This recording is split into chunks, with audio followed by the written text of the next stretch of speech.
Okay, getting ready to go live. Here goes my positive shield. We'll be painting the fox tonight. So I'll wait for a few people to come on.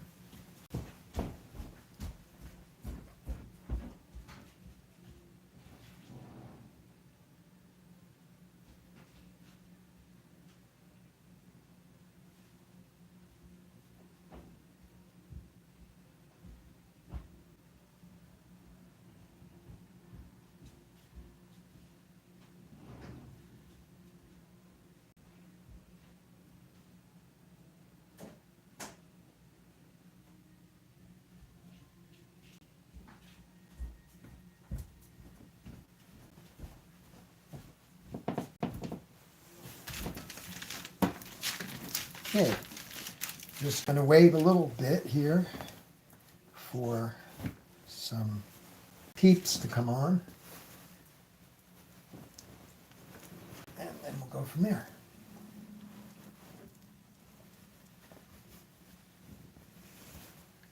Okay.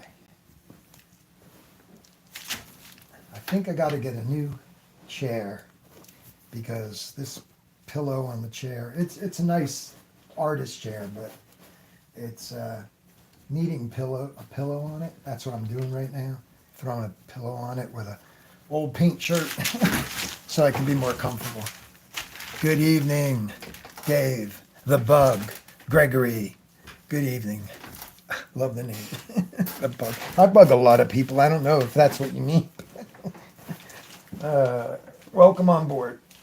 So, let's see. We've got about 3 people, and I'm going to wait, as always, with these things. Let's bring the arm over a little bit more here, and just get it to be like that, I guess. I'm going to drop the arm down a little lower. There we go. That's where I like the thing. It's been a hectic setup, you might say, today. Yesterday, I couldn't get to mixing any colors. I couldn't get to the project at all yesterday. We were on the road doing a lot of things, personal things. And here we are doing everything today. There's my big guy here. There's my zoom for later when I get into the fur. So I had to run to Walgreens to get my photo, this photo here. And I do have the photographer. I got to go back in and add them to the, they like you to acknowledge them. And of course, you can donate to them, and it's from Unsplash. But I have to go back in and find the artist.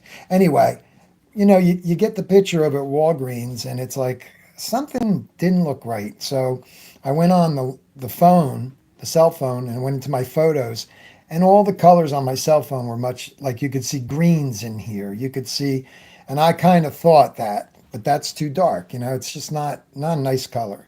So I had to send over this picture. I lightened it, and I played around with it on the phone, and I sent it to Walgreens around 3:30, and it was ready by 3:30. So now I have the colors here. Whoops, let me just bring it up there. See those greens? That's much more like it. And he's in a lighter atmosphere, which makes me, that's the lamp. I'm sorry about that there. So anyway, it's been a real crazy afternoon of trying to do the live feed, which I'm ready. I got my Mr. Positive here. And he's probably not cut out perfectly here because I really think that that's more freehand because of the out of focusness. So we'll talk about that first. We'll use this old little photo here. So, depth of field, that would be, this would be kind of a shallow depth of field. His face is jutting forward. Therefore, the camera picked up and focused right here. And I love it because the fur inside is soft. Here, it's more you know, it's longer hairs.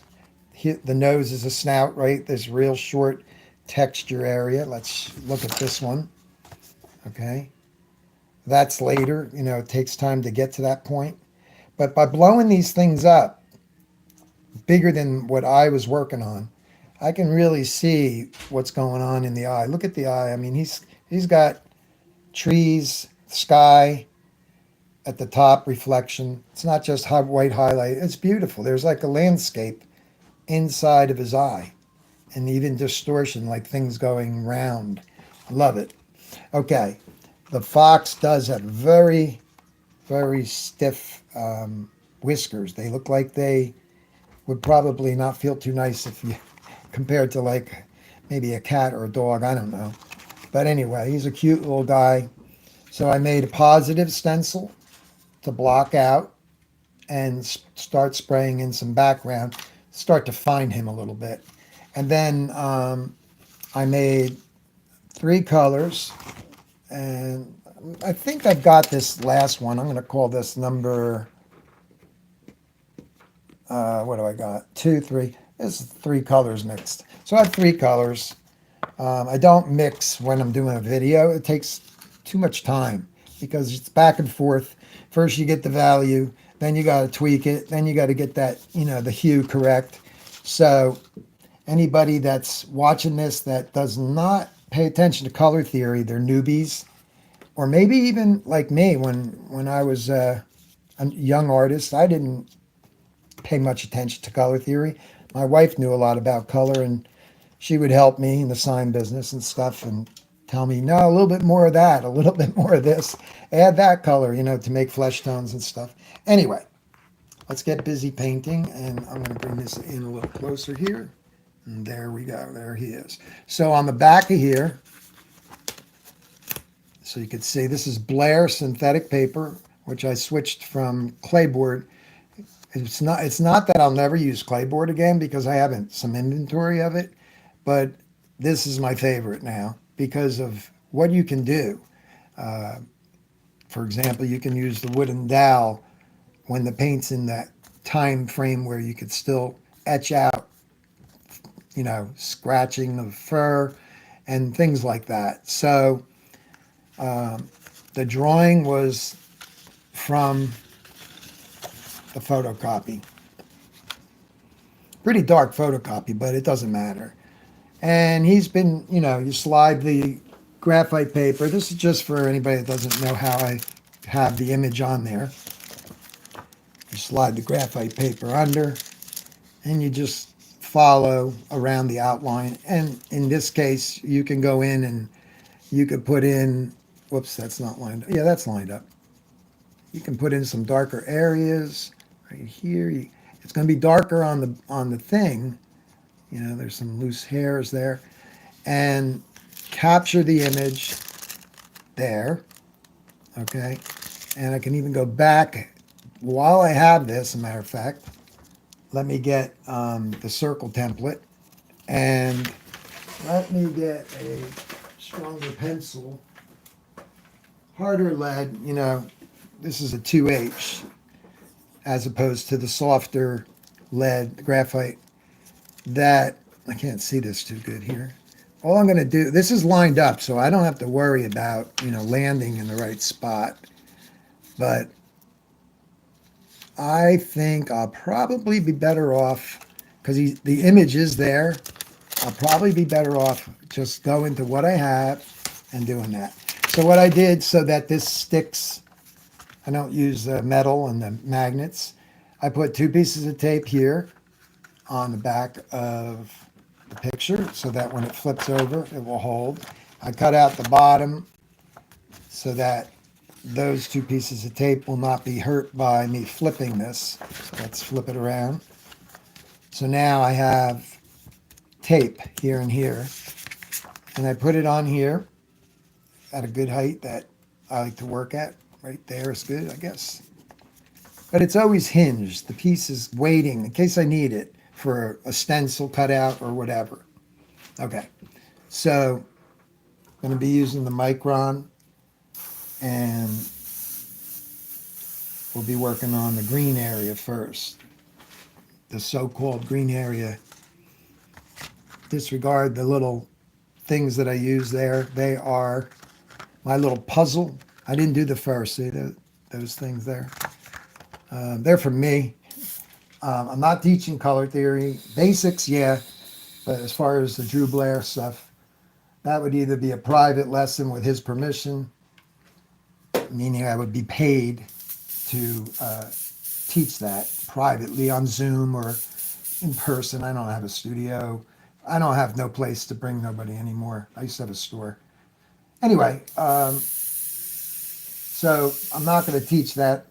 I had one guy purchase the color theory the other day. I don't get anything in return. I love Drew Blair's style, and I'm excited about his kits, his classroom in a kit. I used to go way down south, and you don't have to now. He'll do virtual, or South Carolina, right? I can't get there all the time. Now I can have him. I can get any kind of classroom in a box, and really go to town with that. So let's get this eye. That was just me going around I just want to put it in a little better. It's darker now too. Okay. That is not, it bounced off the edge there. That one looks a little smaller, but it's not. Nope, they're the same. These front view, right? Just to get this there, and then his pupils, which are not perfect circle. They're there, but like I said, they're might be a little out of focus edging. I got to look. Right now, I just need them there. So now he's looking right at us, and I can work on them after we get something going with the background. I'm going to start that right now. Less talking, more painting. That's what you guys want to see. Okay, so I just finished mixing the blue. That was kind of a no-brainer. I mean, this blue right there that you're seeing on the screen there, that's a light cerulean blue with some white in it. It might be grayed down a little bit, but I just put it together like that for now.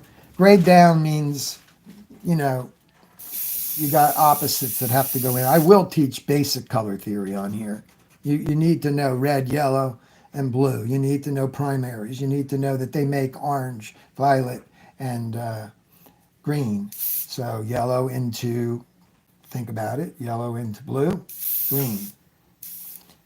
Red, think of Christmas, red into, well, you don't get a great violet, actually. I don't think you do. You got to tweak it. Sometimes you get a plum color with that red and blue. Depends on the blue, Okay, so Michael McClung, hello. Roy, how you doing, buddy? We got Grumpy McFlyer, Jolu Mart. I hope I'm saying that right.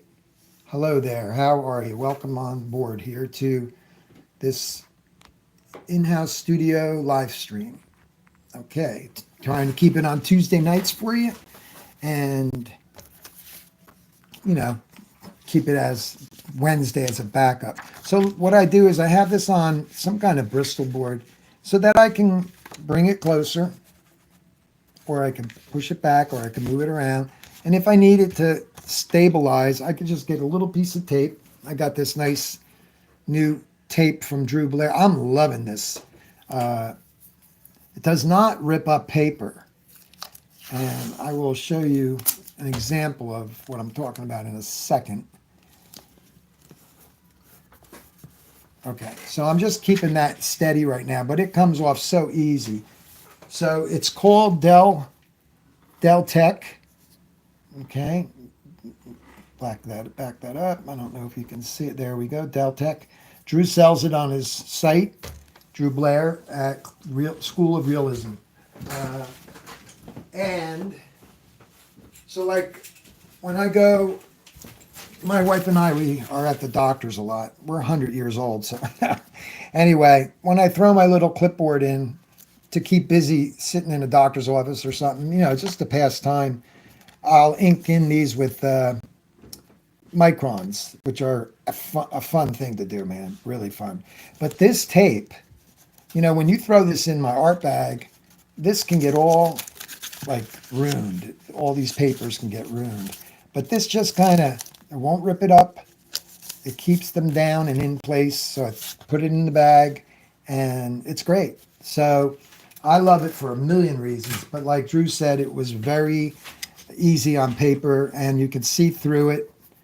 So like if I was able to cut out perfect circles, you can see right through it.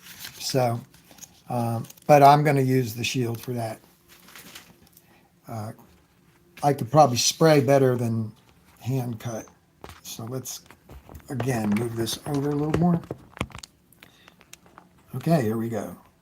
We're going to do the background first. I guess I could move that over a little more for you guys. When I'm painting details, I can't keep it too far to the left, but that's just it. Okay, I hope the volume's good. Take a drink of water here and let my whistle.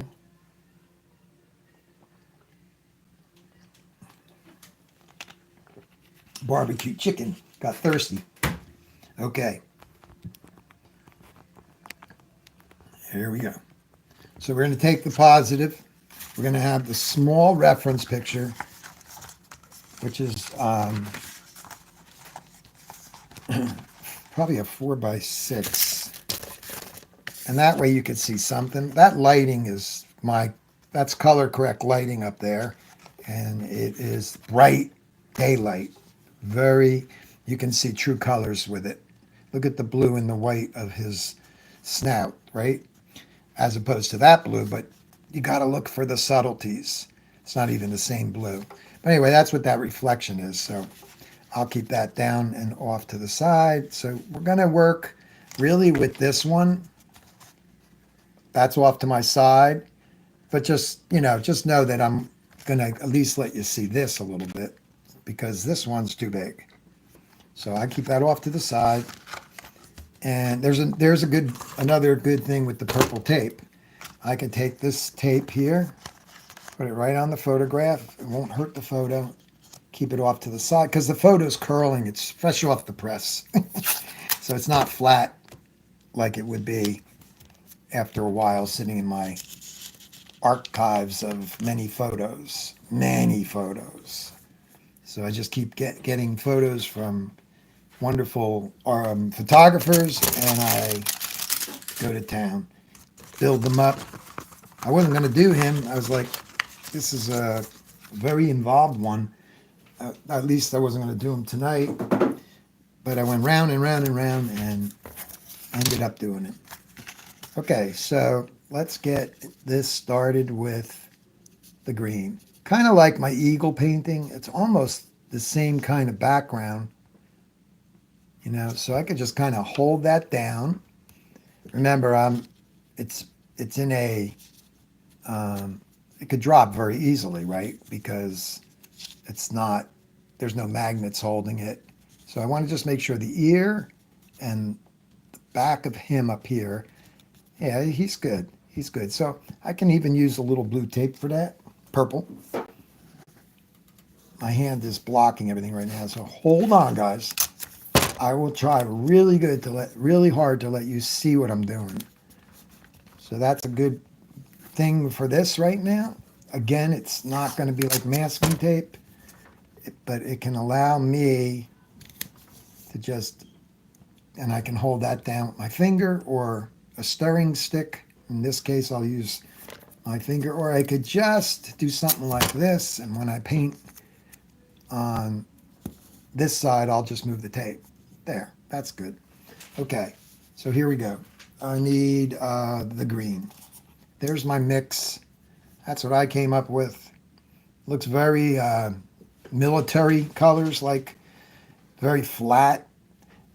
When you're mixing opaques, you're going to get very flat. You're going to get flat colors unless you use transparents with it. And then I clear it with like a satin type finish, and therefore it's it's going to be no glare any way you look at it. But the green, I work from light to dark, so the green's going to go on. I have a little, poured it into the airbrush, Micron CM SB. I'm definitely going to order probably the new head assembly. Got a little clogged on me today, and I was like, nah. I've got the older needle and a repaired brush, meaning it was cleaned by a professional, and really gutted out and works great. But for it to clog today like it did, I was like, you know what? I need that new nozzle and needle.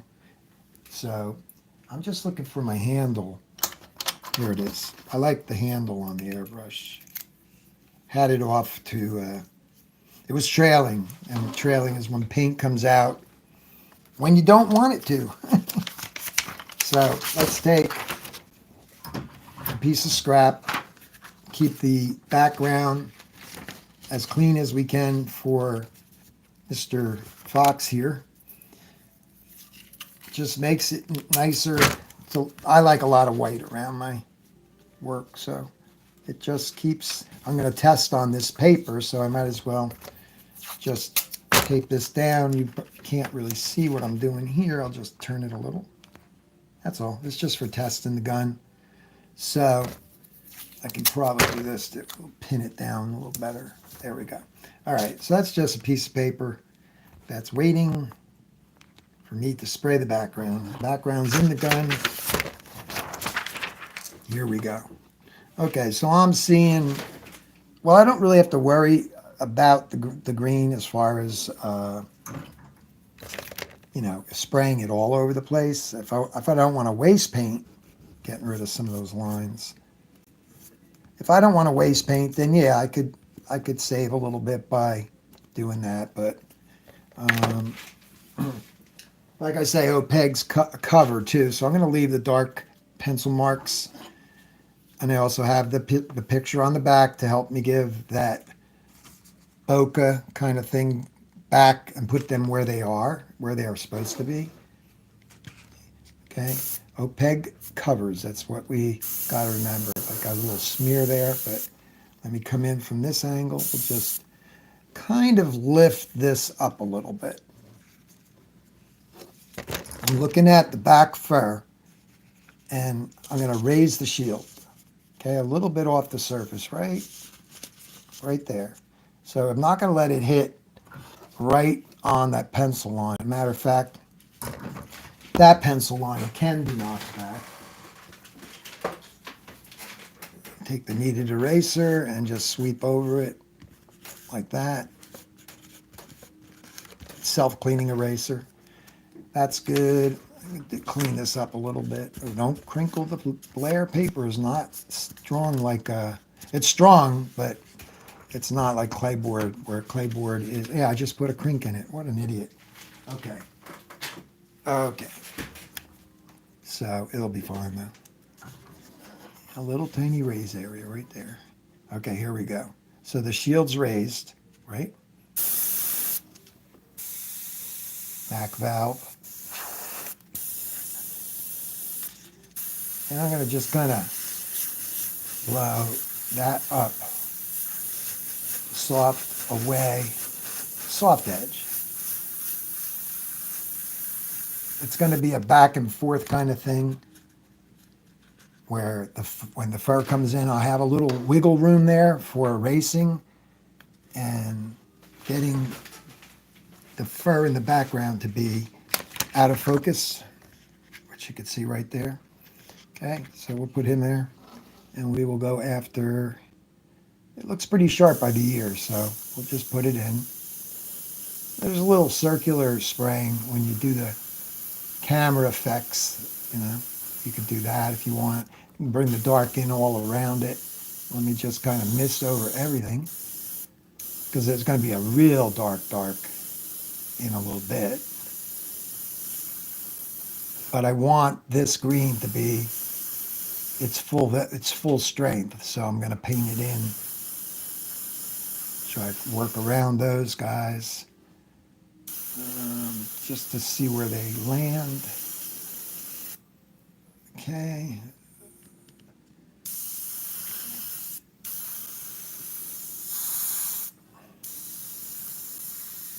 Let's see this ear. This ear is good and sharp, very sharp, as opposed to that.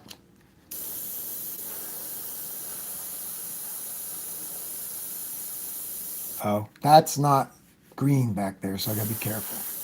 It's all around that. Whoops. So I could take a circle template, come in here, find a shape, and just kind of lift it off a little bit. That way it kind of is blurry.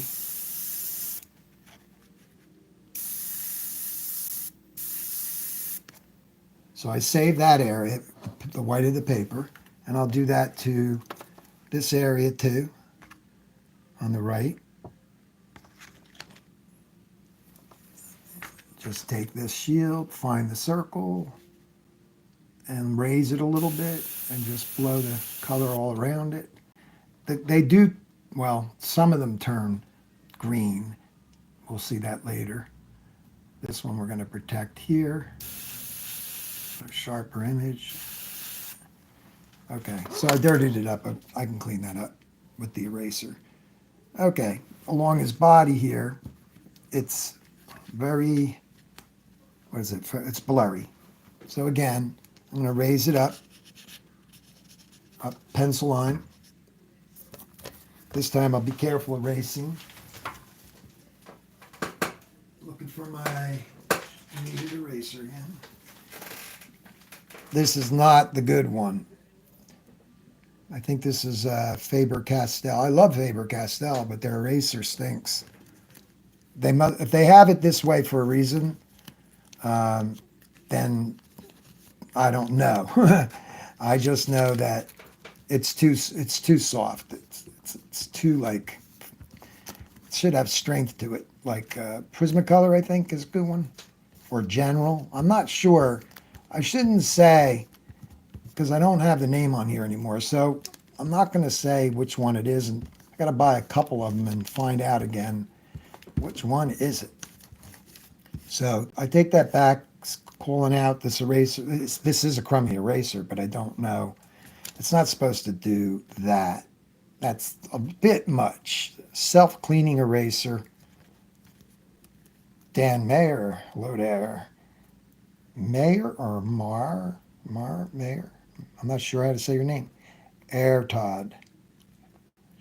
Yeah, I'm glad you're here watching it live. It's fun. You can ask questions, or you could shoot the breeze with the other artists. It's all kinds of good things, right? So this is already kind of raised because, and it makes for a soft edge. If you pin it like the ear, I'll do it here. You get a sharper edge like that because the black goes right against there on the ear, but it goes blurry in other areas. So let's just continue down. Let's see, there's the line where the green kind of stops, and it's not a stencil. What is this doing? Sorry, I'm blocking. Okay. So this is like it's not a stencil here. It's just a blurry green line that just kind of comes down here like this, going a little closer. So it's the edges that matter. And this is pretty dark in here. So I'm just going to, even though we're going to go back into another green, darkening this one. Okay. So we're blocking him in with the background color. Now we're going to come on here. It looks like it goes right there by the white little area that's white, and that's where I'll kind of come off there.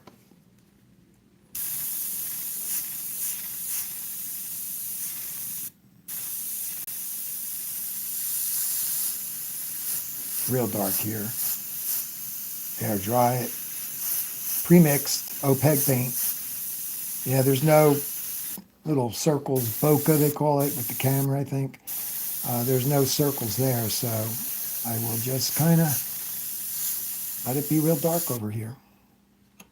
The darkest picture says the same thing, yep. And it's pretty sharp, so I can kind of just go off him like that, and it goes right on up to the dark. Okay, so let's see what I've got so far with him with the one value. Okay, the more you hide the white, the more you're going to get less confused with color, because white, you know, color against color, blue, orange next to blue, they change each other to almost like it's a mixture or something. That can be really, really over the top changes. That's where the color theory class that I took through Drew has taught me so much about that. But also, you could read Joseph Alfer's book. I don't know if it's still available, but it explains, it has little graphics that shows you how color interacts. It's called the interaction of color. How it interacts with other colors. Colors are not what you think they are. You might think you know, mix something that is, I'm going to use a soft eraser here, right on color, and it's not, because there's other colors influencing it. And that's more than basic color theory. That gets into deep stuff. Very, you know, like I said, if you really want to dive deep, you won't waste any money if you get Drew Blair's color theory in a box. I was so excited when the one student said he purchased it. I forget who it was, or it was on its way. He couldn't wait to get it. He purchased it at my recommendation, and I was like, oh, you're not going to be sorry. You know, as long as you do it. I mean, you got to put the time in. You can't, you know, when you first start to learn to mix colors with making exact mixtures, or as best as you can, you're going to go through a long, you know, a little bit of a time period of adjustment where you have to have the right lighting, you have to do everything that Drew says to do, and then you have to take it from there and do your little thing called practice. I mean, really put the time in, but it's worth it. It's so worth it. Just making that a little lighter. I am erasing an opaque paint, which is very hard to erase. It's still in the early stages. And if it starts giving you trouble, this is the aggressive eraser. I don't even think this one is, you know, that's a green. So I could do something like this too. Find that circle. Sorry, I'm hitting the, find that. Oops. And just use the stencil and just go around and round and round, pinning that stencil down to get that shape. That's pretty good because they're not perfect anyway. And then you could see that that can be knocked back, and it becomes one of the, you know, I'll just take this little one. It becomes one of the green ones, you know, where it might have an overlap of another one that might be, I'm hitting the thing, I'm sorry. I'm hitting the camera. Kind of flip-flop back and forth action. So I got to make sure that my light green has done what it needed to do. And I think right here, I'm going to get a little darker right in this area.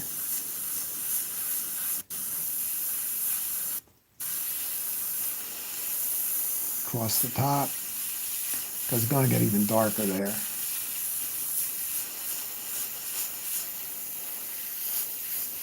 Now I'm going to take the same green, which is not mixed up yet. So I have this green, and I need that real dark green. Not that dark. The dark green that's in this photo. Okay. Got more black in it. It's still in the green family though. So I guess before I do that, let's see. I can always put those on later, the ones that are more yellowy. Sorry, I'm blocking. Tight working quarters. Okay. All right, so I'm just going to take this off to the side, and I'm Color Graphics 49. How you doing? JC, how are you? All right. So I'm going to take this green that you see that's sprayed on there, and I'm going to deepen it now. I'm going to go pretty dark. So what I think I'll add to it, without having to test the color, this is a dark green. So the first thing I'm going to put in there is more moss green. I'm just going to, I don't want it to get like saturated, like, oh my gosh, it looks green again, like really like out of the bottle green. I don't want that. But you can always come in and start with your reds, and red's the opposite of green, right? And you could start knocking, that's too green now, right? It's too saturated, but I'll put some red in there, not too much, just, you put too much in and I got a mess before. It's like, oh man, I wasted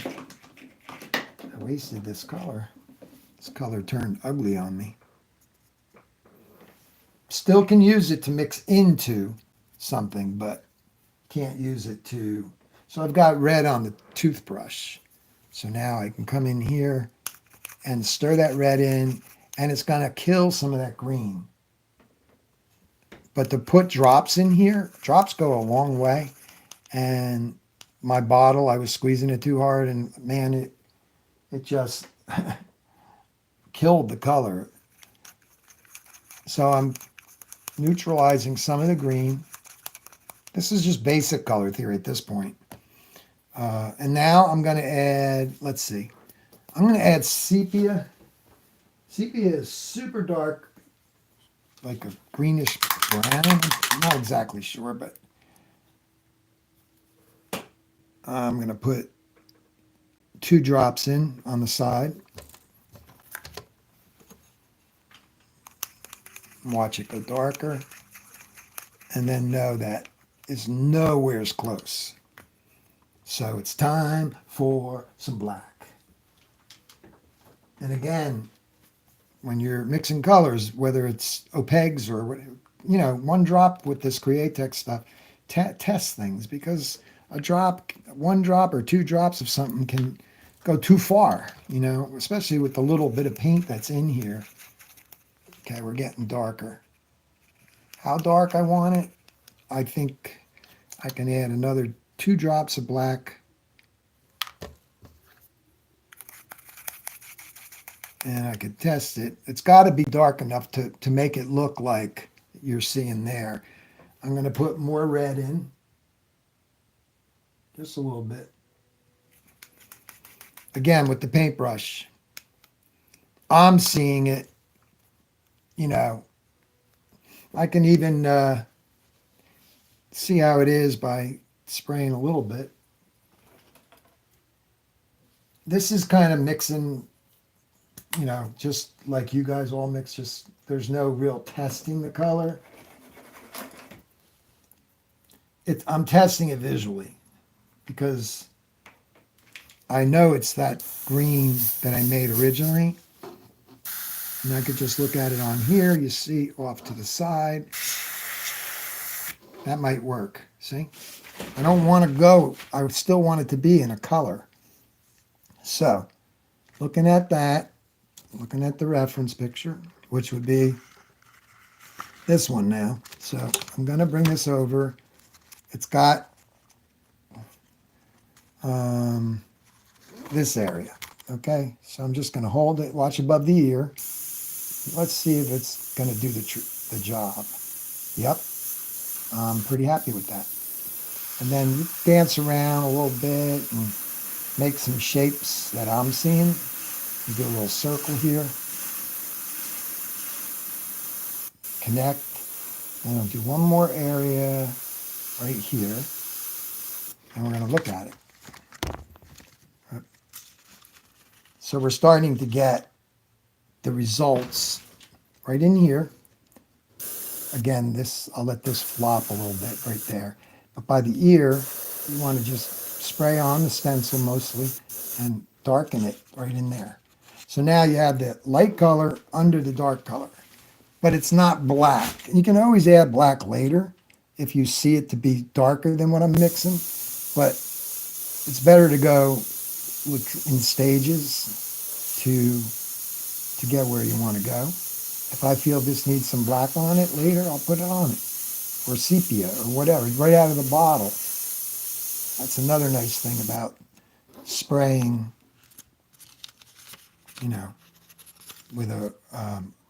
with opaques and then using transparents, because then you already have a base. And because you already have a base, you're in good shape. So let's go back to this guy here. And maybe that one. Let me look at what I'm doing here.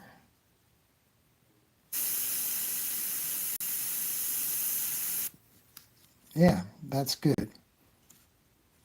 I got some areas I got to clean up, but okay, so let's go and protect this one. So it's already the lighter green, so we protected it. Now I got the edge of the stencil there, but I protected that green, and now I can come in here between these two. They will catch up with each other too. In other words, where that line is, when I get real dark like that, it'll catch up. Went a little too far with the edge, so we're going to just do this one more time. Okay, and now we're going to go up in here. We could probably do a smaller one over here, just using the lighter color. Yeah, maybe, let me see. I'm looking at it right there. And actually that kind of went behind the ear a little.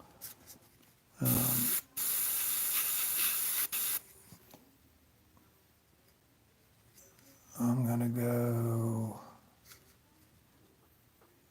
these are going to be white, so I'll just make a couple of them. They're going to be white. Okay.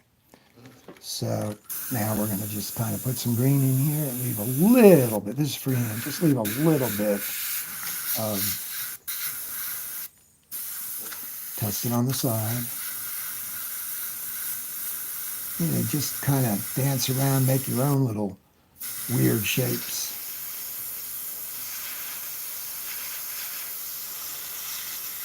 Just kind of paint what I see on the photograph. I like what's going on over here. There's like a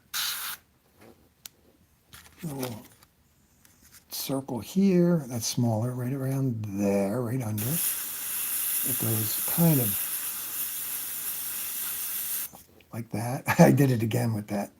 So there is a circle here, and it's smaller and blurrier. Maybe that one will do it too far away. A little smaller.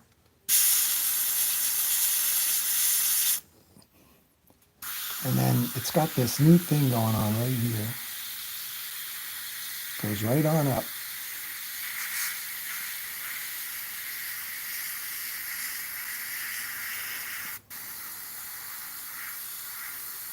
You could do circles like that.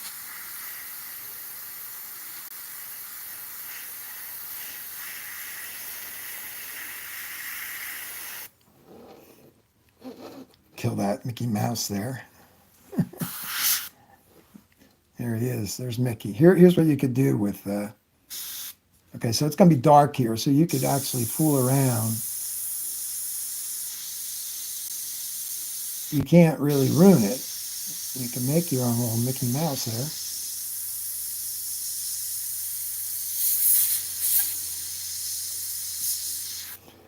It won't matter because we're going to cover that. So you just go over it. And down here is completely dark, the darker green. So let's take this off because I can come back to the background anytime. Let's see what we got. So we got kind of the background happening, kind of, sort of. It's not there yet. Takes time. Okay.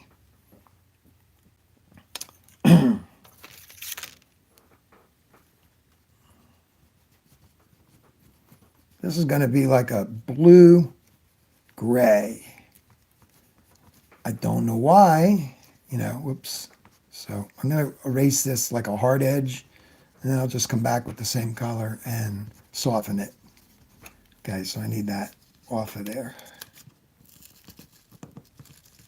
so I can see what I'm doing.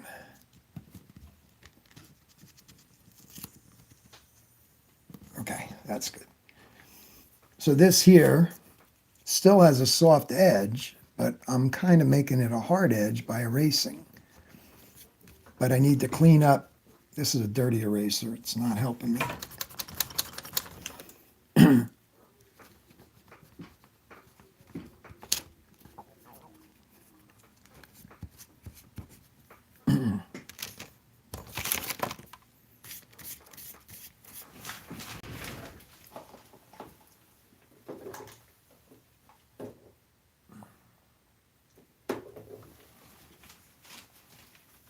He needs magnets. Yeah, that's probably true. There's no doubt about it. I just haven't made it a focus of mine to, order the magnets in the background there. Should, but repairing the airbrush was first. Coming off of eye surgery was first. Because you can't paint if you can't see, right? Okay. And I'm learning about this paper too, so if I'm using Windex on here, maybe you guys should be careful and check with Drew on all this. Yeah, there it goes, it worked. I'm just doing what I've done with the clay board, cleaning that area up a little better. Now I can come back in with the green and kind of blur out this edge and get it started over here.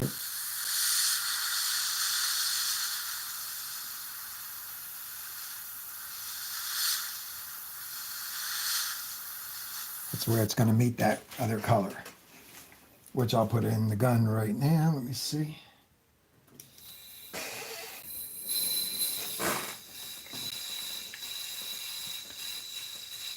Bobby, how you doing? Visionaire. I don't know if I need Visionaire. I don't know if you can get a piece of metal, right? But it would be nice to have all that. But this works for me. I mean, it's going to be nice to have the magnets and stuff, yeah. So if you're using the magnets and you watch me with this, then you say, that guy needs magnets. Yeah, I agree. Okay, so I'm going to before I go further here, clean the eraser on a piece of paper, getting it to be cleaned up a little bit. And I'm just going to erase that opaque paint off of the Fox. Whoops, I'm crashing into the area. It's not good.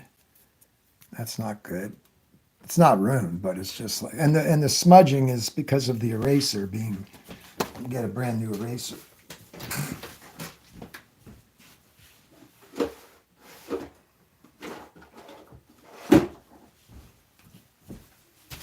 This way, just clean it up a little bit.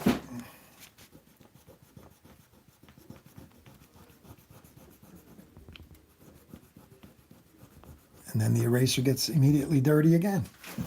So those are some pencil lines too. Let me just clean the eraser one more time. And get closer to the edge. A little back and forth stuff, right? Then I could just put this dude back on here. Get the ear first. The other ear.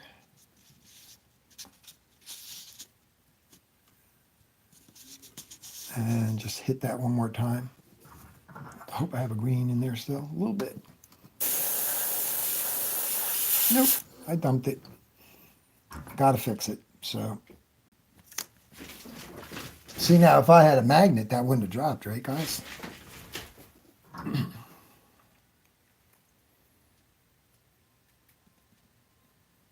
I like the real little magnets. They're like super small. They're hardly noticeable and in your way.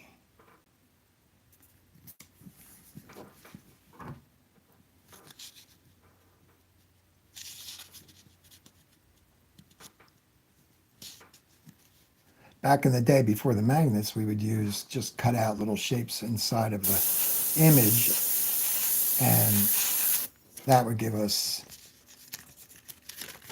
that'll be good. This is still got to be cleaned up a little bit. That's the darkness on the edge there. This lighter spray is going to blend into the other, so let's get the gray going. Yeah, we would just cut out like in the stencil, we would just cut out like little openings and put tape on the front and it would stick. You know, I'm talking back 2010, back in those days.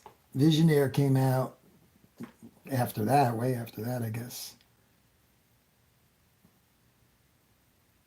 Does Visionaire only come in red and like orange colors? Can you get it in like a neutral color? Because I like my desk to be like, I don't like red so much as dominating color walk into the studio. As everybody says, you know, I'm a real neat freak with my studio. I like a lot of white around my images. Who knows, maybe it wouldn't matter. But that's just me. So if Visionaire comes in different colors, let me know.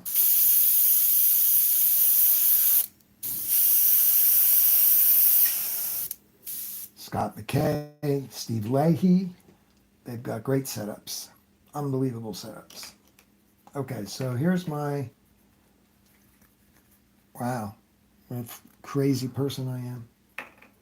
I didn't put my lid, it didn't get ruined, but came close to getting ruined, you know, by not paying attention to the lids. Because when you have a little mixture, you know, a little bit of paint, and you don't put the lid on there, it can dry out quick. Okay.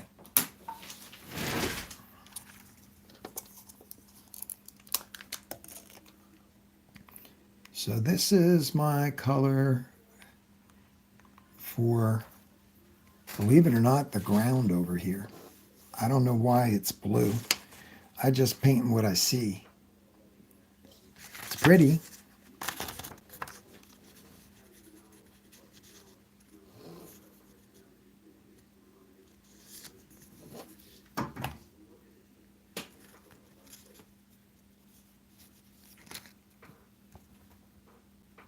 Goes all the way down.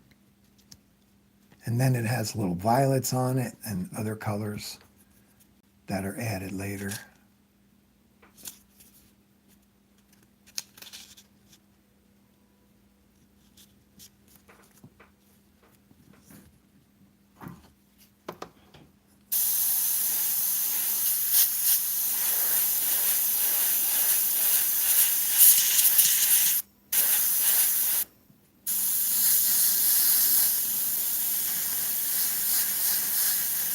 air drying it.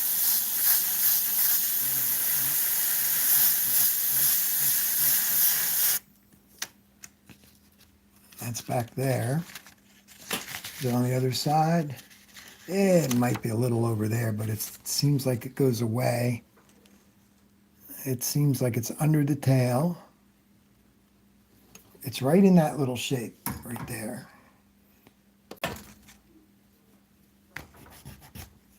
Put it in while you got it, right? So I'll just take that line out. Oh man, it's smeary. There we go.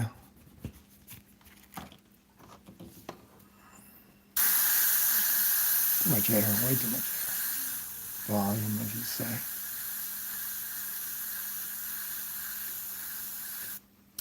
It goes there and it kind of reappears. Now watch the pencil lines. Opaque will kill that. That's where I'm doing a pump stroke. I don't have to erase it. I can, now you still see it, but this color's been pre-mixed, so it will only get as dark as I made it. Pencil lines disappear, air dry it. So that looks like it has some darker areas on it. Let's see.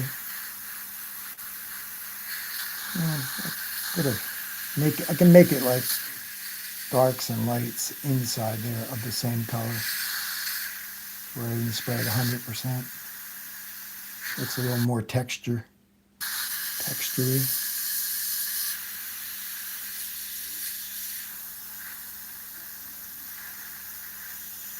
Oh, long little white area there. Second coat that, knock it back, air dry it.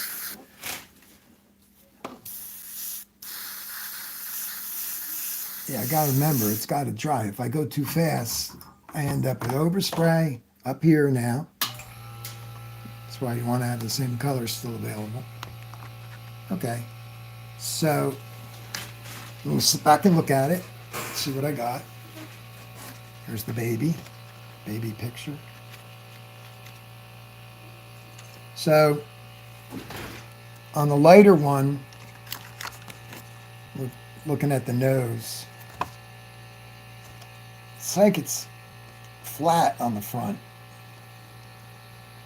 It's like, it doesn't look like it rounds out like a dog's nose. Makes me want to check other photographs, but so I'm seeing kind of like a burnt sienna in the eyes, a little orangey brown, cool looking highlights. Okay, so it's 5x7. Let's see. Somebody's saying hi to Steve. Oh, hi, Steve. Mr. Leahy. Okay.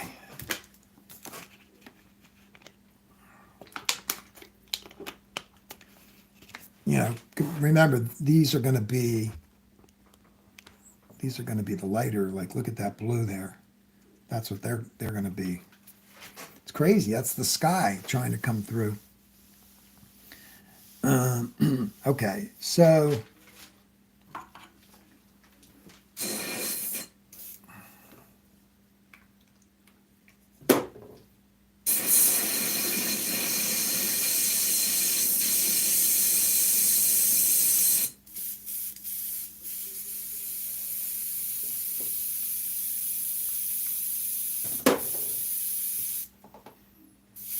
just getting the blue, yeah, the bluish gray out. And now I want to go to that lighter blue. Mine might be too blue. We're going to find out. Looks like it is. Definitely. What the heck? That can't be it. Wow. Okay. So what I'm going to do with this, I don't know if I tested this or not, but you could see it's not the color. So what I'm going to do is I'm going to add white, a lot of white to it.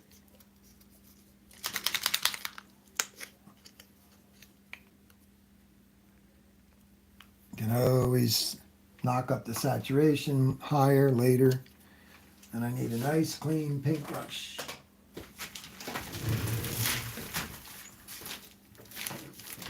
Okay, here we go. Steve's in the house. That looks better. Yeah, that'll work. Because I could always spray it lighter, letting more white, or I could spray white into it later.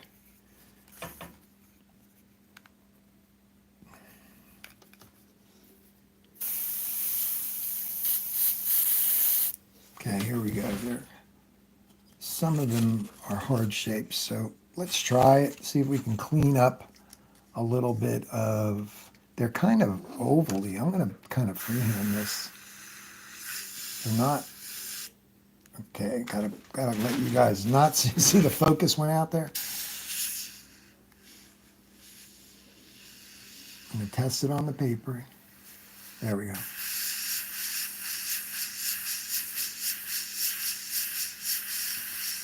Yeah, it's got more white in it, but I can at least test one spot. Yeah, definitely a lot more white. So I will save myself a little aggravation. I'm going to take this and dump some of it into the white. Because if I keep adding white, I'll make a gallon of this. And I don't need a gallon. 5x7 painting, right? So don't need a gallon. Okay, where's my, I have two whites here.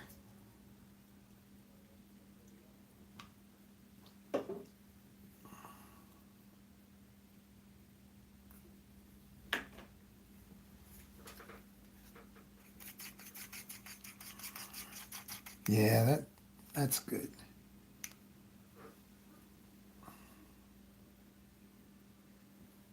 Actually, the more I'm looking at this is wrong. That's why I already had the color. The color I sprayed here was the color that goes there, if that makes any sense, because it was hidden. So much for my, but it can cover that. So much for my numbers. Just moving along. Okay. So I'll just put a little drop of white in my gun, right in my gun. Go after my tip dry a lot more. It's part of my problem.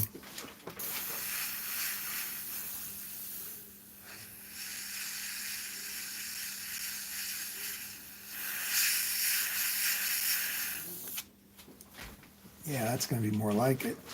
Ow. Okay, now let's get the real color in there.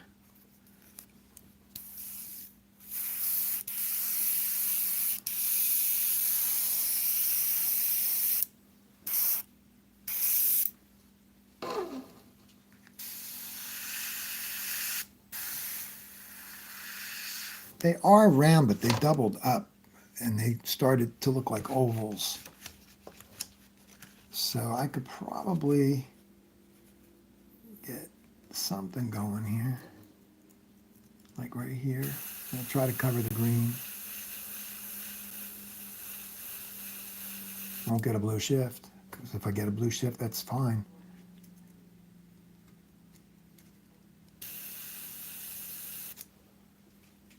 And then it walks out a little bit further, kind of like that. So I'm using the smaller one to kind of get my shape.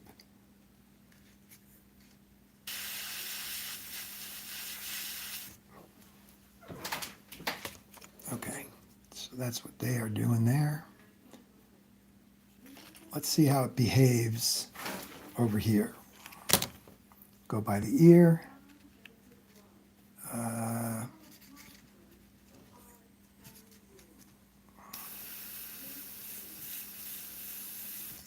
Yeah, I don't really have to worry about the blue shift as much.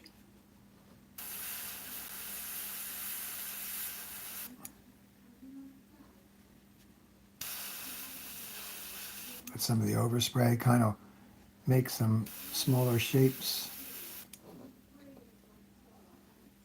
That's looking kind of good. That would be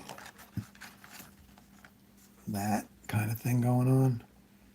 Always make the hue brighter later. The reason why I can get away with the white and the blue is because I guess the blue shift is taken care of. This one I'm raising the shield a little.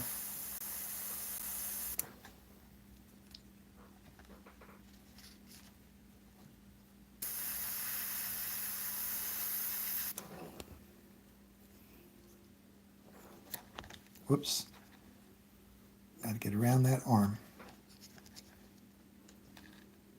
Raise shield.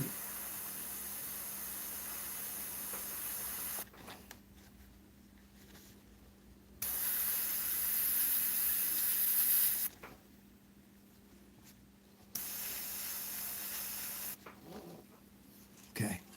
So we got a few things. So imagine looking through the trees. This is not done. Imagine, seeing some of the sky trying to come through, but the camera's distorted it. Now I'm going to actually put the original blue. Has a little more blue in it. The one I painstakingly made. They're so close though, even with that gray that I sprayed in the wrong spot. It's really no big deal.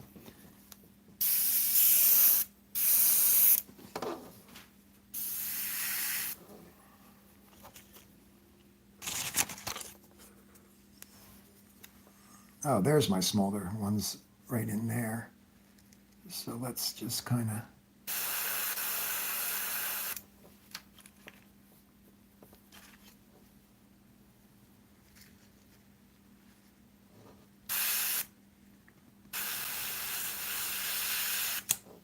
there we go. Okay, and then there's yellower ones and stuff. I'll just be using the shield for that kind of stuff. This blue over here goes this way too. I'll go like that. Yeah, I can spray blue on top of them because it's kind of needing it a little bit.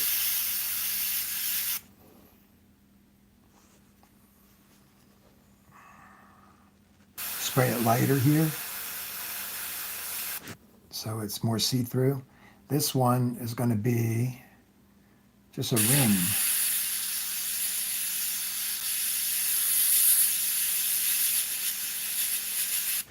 Kind of like, then I'll spray the green into it. Okay.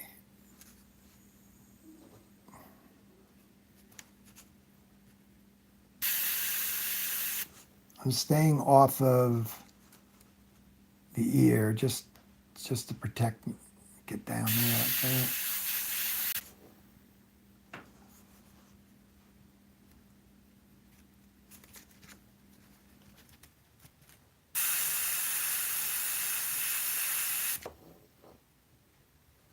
Spray this one lighter and smaller. Okay, so we're getting some nice little peeking into the area there.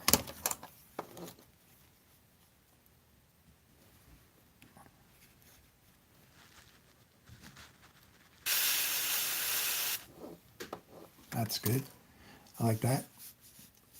Okay, so down here.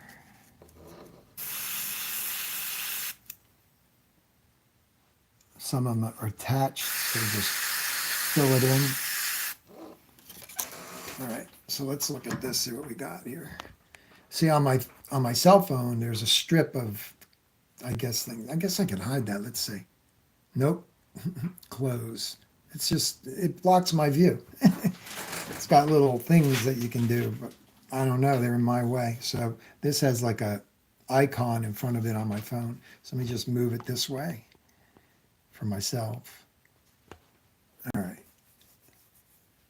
So let's go in and start in some areas that are totally in the black, you know. The nose, the pupil. Steve in the house. Yes. Yes, sirree.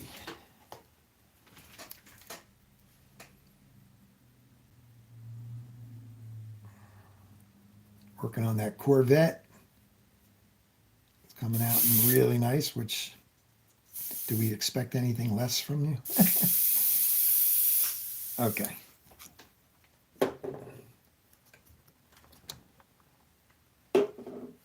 Alrighty then. So let's take the gray. Yeah, before we go into the black, let's take the original gray right there. Black, white, cobalt blue, and a little orange, which is the opposite of the blue. That makes more sense because I was saying, why is that blue? But I was spraying the wrong color.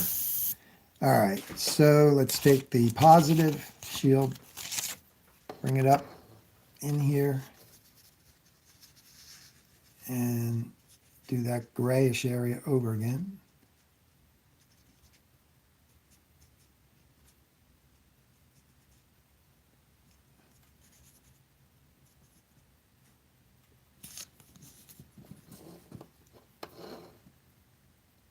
Hopefully you can see it.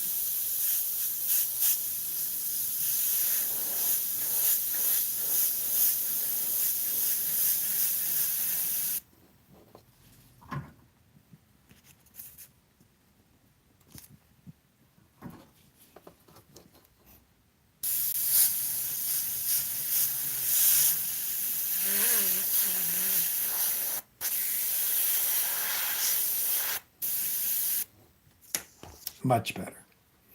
I guess that makes more sense as far as something like sand or dirt.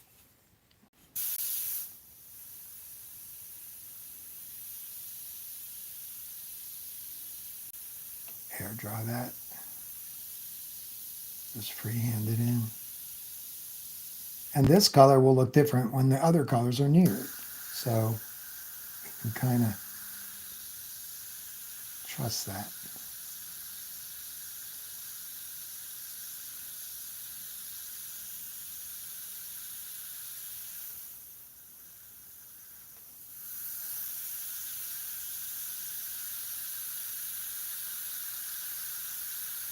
That's good. It's just to cut around the leg. Okay. This is the out of focus tail. And do we see this color anywhere else? Yeah, we do. A couple places. The sand and the gravel can be done in layers. You know, you just got to go after it. So let's see. What is that? They're whiskers. Right below the whiskers.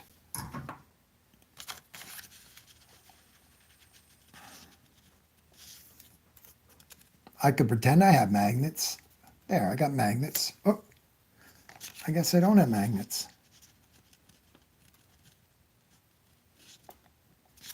That was lame, but that's what you do when you get silly. Okay, do lame things.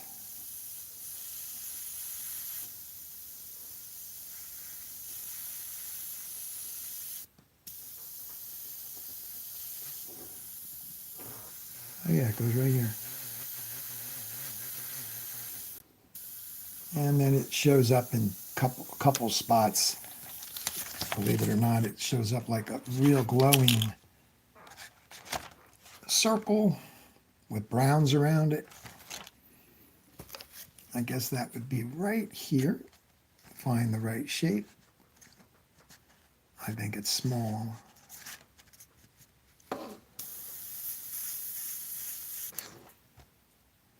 Of course, that should be more fuzzier, but we can do that later. All right, so we've got some colors laid in that are going to be the ground. Right here.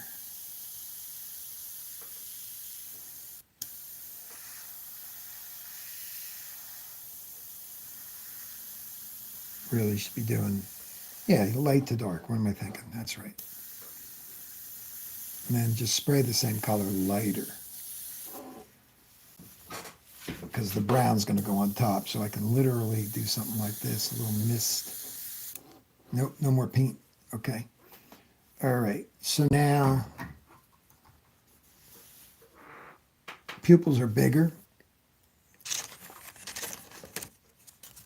So if I got the pupil in the right spot, they're probably something like, at least like that. So I'm going to get the black in the gun. And we will start to get his, you know, something going on him.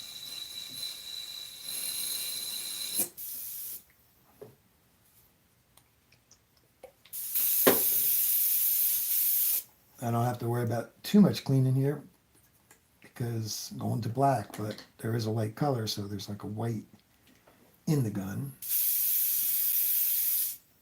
Tip dry. Get that off that needle, man.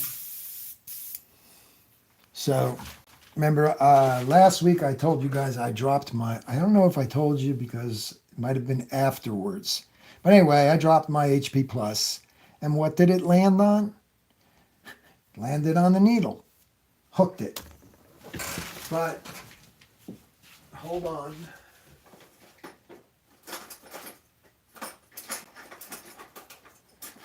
Over the years,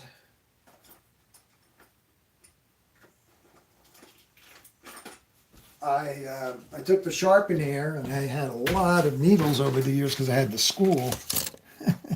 And this one is, this says needs sharpening. This is probably HP, the t-shirt gun, but maybe not. There's a short one right there. So I would have to measure up and find, you know, sometimes you put notes on it that says what it is. These might be, whoops, they might be for the HP Plus. I don't think they're, I would have more of these because I buy them in a tube, you know, and I used to get like, because I had two guns, so I would get like 4 in a tube, I think. So I might have my needle right there, and I don't know yet. But it pays to, you know, who would know that sharpener would come out with this? So it pays to save these things, you know. This one here, again, I don't know what they are, but I'll test it and find out. So I might have a needle with a little sharpener work on it. That, yeah, got all kinds of needles in here. Notes on them.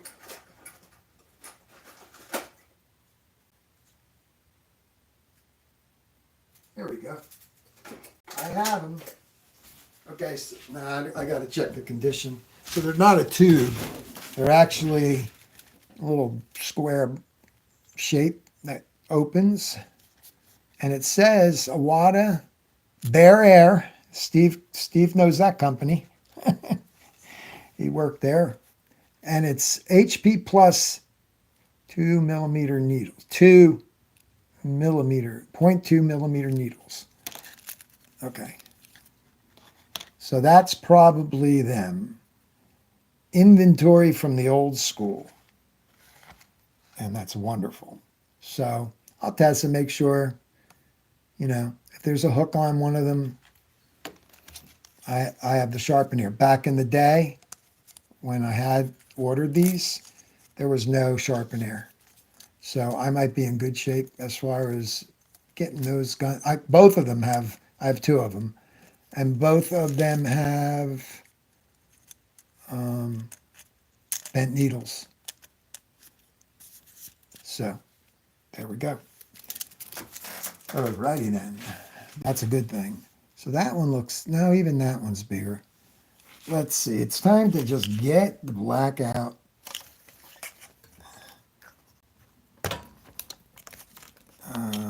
Trying to put my lids back on my paints.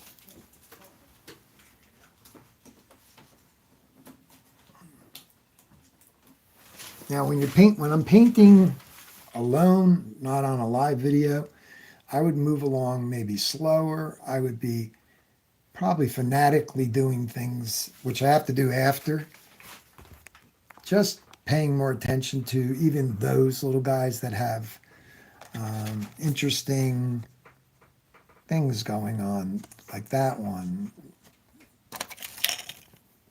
right there at the bottom. That little guy there, that's like a bubble, right? See-through bubble. So anyway, I'm getting the background to where it will look nice. Imagine all the colors of the fox coming in. That's going to change things up. So I'm looking at this guy. I'm going to sharpen this pencil for a minute. Placement of this pupil is like super critical. So right now, it's too small. It's probably in the right spot, but it's not enough going to there was no point on the pencil. So I could take this one here, I could find the size of that pupil. It's probably that one right there. I think. That looks pretty big. I'm going to try the smaller one just for a second. I'm just going to kind of move it up a little, sketch it in. That's probably more accurate. You have to look at the amount of color around it. So if it is one size up, that's too big. That's too big. This is it right there.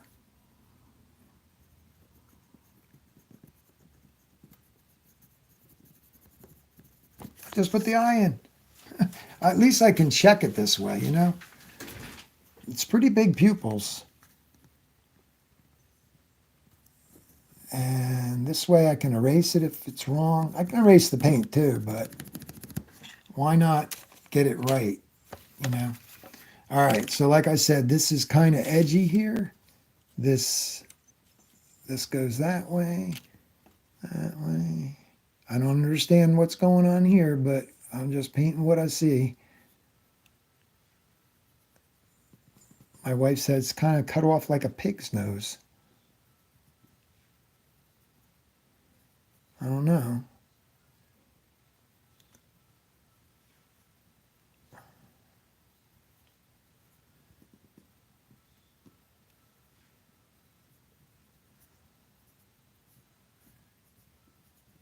Just make sure it's right.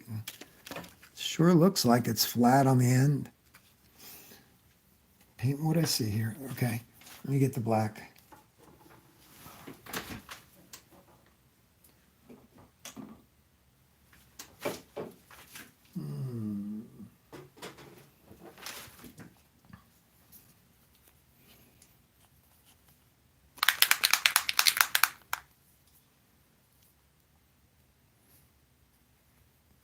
And I will put it in a finish your sentence, Bill. I will put it in a solo cup or whatever we want to call it, because I want a little reducer in there.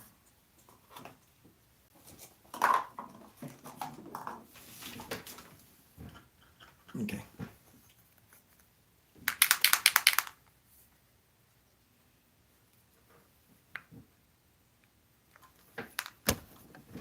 A little 4021. I was reading from their website. They said make sure when you're doing the 40, I hope that black is black there. Let's see. You got to let it cook, it said. You got to let it sit for a little bit, that reducer, into the paint. And it was talking about stir it and don't shake it or something like that. I don't know. It's on their website. I took a screenshot. I'm talking about the 4021 reducer. I love the reducer, but I never probably waited for it to cook, or whatever they want to say. Come on, I'm trying to see the comments, and it's all right. JC, I am going to try. What could go wrong? What could go wrong? Let's see.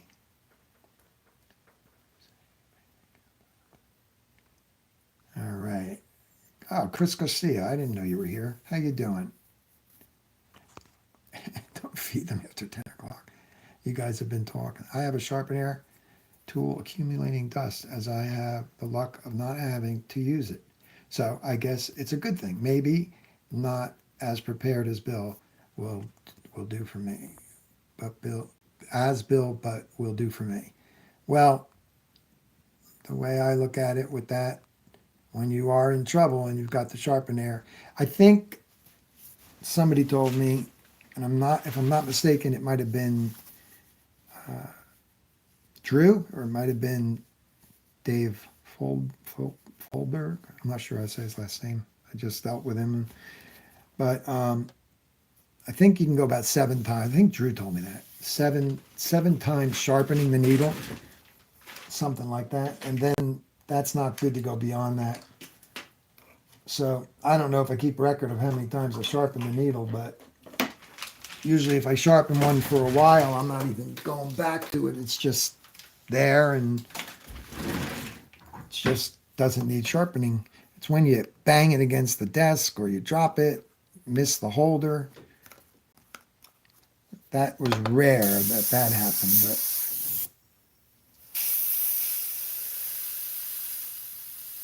love the micron. Love them little lines.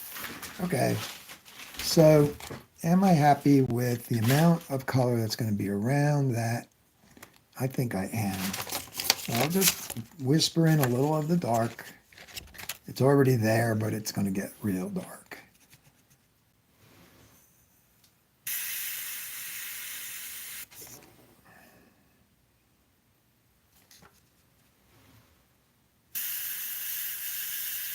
That's where my safety is in that it's lined up.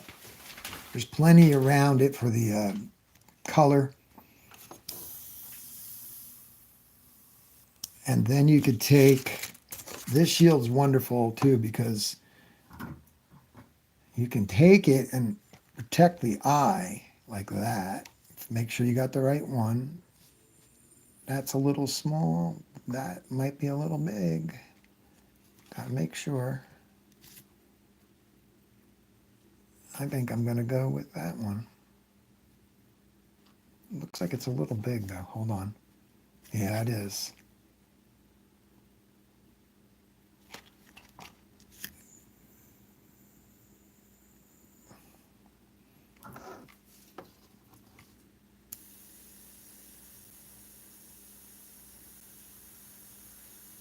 Oh, air's down too low. The volume, I should say, the Mac valve must have hit it. Yeah, I turned it off.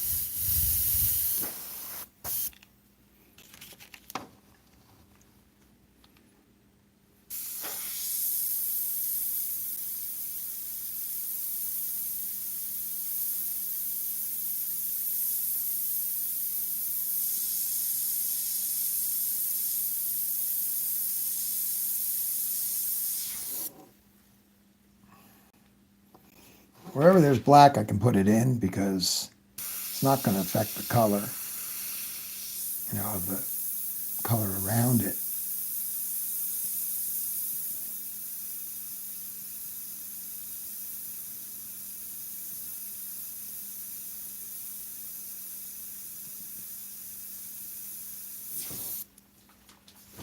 Yeah.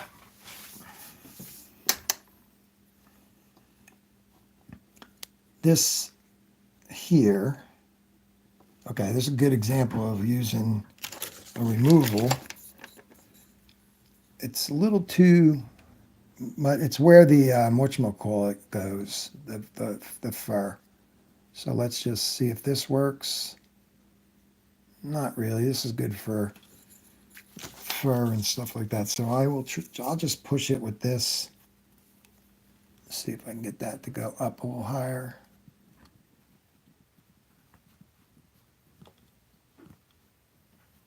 Yeah, goes up to the point right up in there, right there.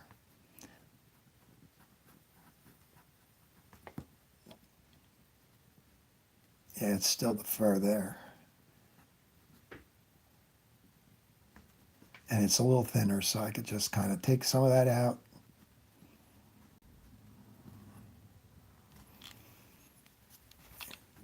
And that will be where the fur goes, right there. Of course, it would be nice to have it better. I'm just going to take my X-acto knife, and I'm going to just make a point on here, on the aggressive eraser, without putting it in the sharpener. Probably beats the garbage out of the sharpener, right?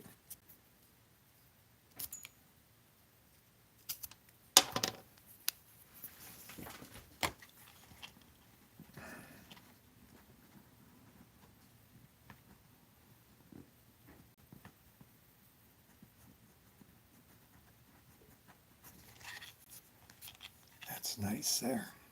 Now, is this too big? Nope, that's good. I can kind of just take a little off there. There we go. So you can shape it too. Here it's kind of shaping it this way. Okay. Yeah, and if I put the you know, what do you call it, burnt sienna kind of color in there on the pupil, it'll be fine if it goes on to the, because it will be, I'm going to go with transparent for that. So I might have to whisper a little bit more. But like I said, there's wonderful things going on inside the eye, and you wouldn't know unless you blew it up. I mean, if you look, you see, he's looking, he sees trees. Who knows? The photographer might even be in the eyeball, right? The lashes looking coming down. Oh yeah, that pupil is definitely melted. See that? It's not a perfect circle. So I have to, that one's more hard edge. Look at that one. Look at the sky. That's really cool. So when you work this large, you know, if I was working this large, boy, my whole life would be easier. Even though there's a million things to do here, that's where you would come in and you would spray. And like you got this little guy here, and you have a tint, and you just kind of pull it out, pull those little streaks out with this wooden dowel on this paper, here and here, like that. And then you just lightly mist over them, knocking them back in the picture. And what seems like it'd be a nightmare to do, because people that work with color pencils, they can get, you know, they don't have to worry about stencils and things like that. They just go for it. It's drawing, you know, it's just drawing. So that's a pretty cool thing. And this will tell me what's going on his nose a little better too. Yep, no nostrils showing, and I lightened that picture up. I see some color on his top of his nose there, so I can just kind of whisper in a little. I'll do this part first.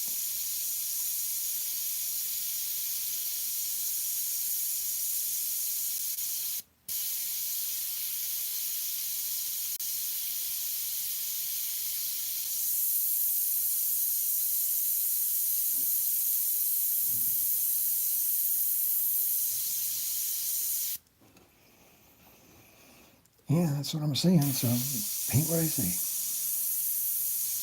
Little tiny bit more volume. There we go.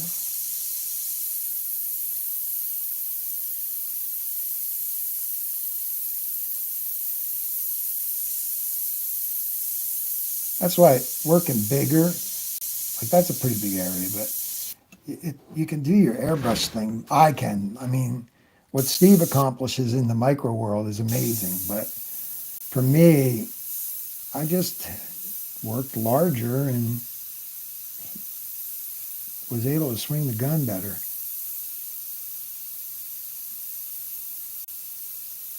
Now that I'm old and decrepit,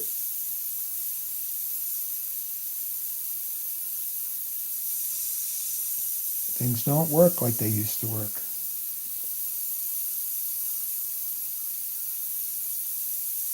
Okay, that's good for that. Now, I can take this And I can just whisper in a little bit of shade right there. Hope you guys can see that. I'm just looking at the picture I see up in here. I'm talking about where the fur starts. Tip dry.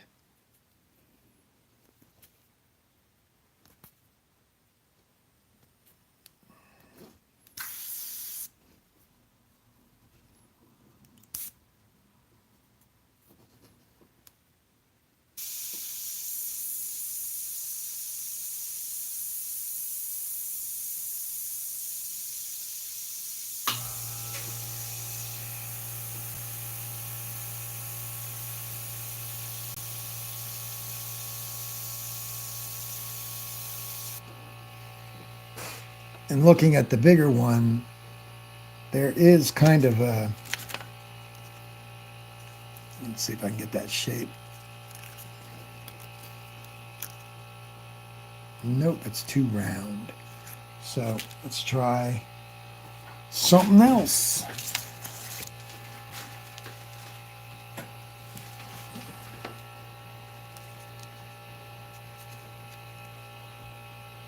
There we go.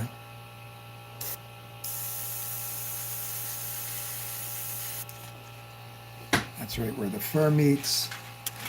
Again. And there's this nice little guy that comes out here.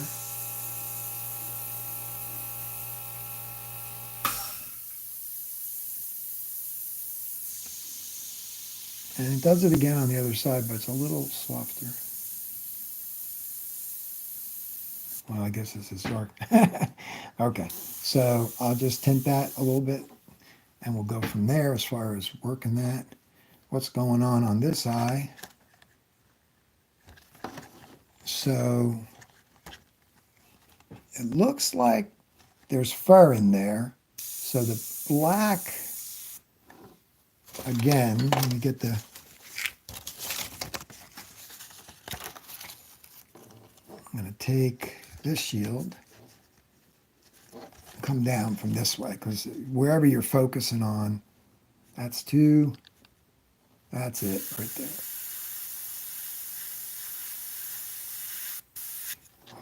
Whoops. Okay. Now, obviously, that's a little bit too much. This is the nice part where you can come in here, got to clean the eraser off, and you could start to shape things.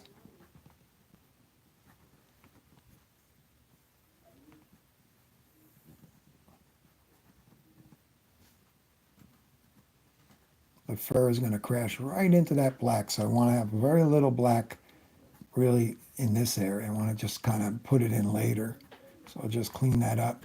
The fur is dark though. It's dark brown right here. That's a dark brown.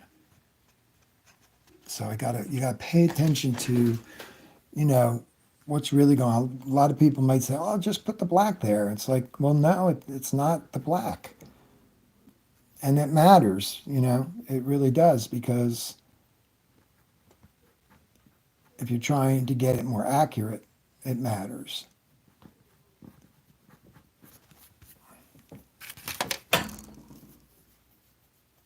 Okay, let's go back to the smaller size.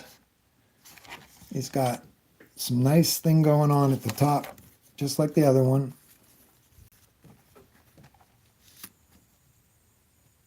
Maybe that size. There we go. And I'm gonna, oops, sorry.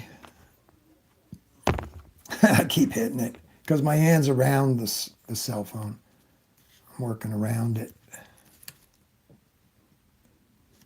Pain in the neck. That's what I got. It's my setup for now.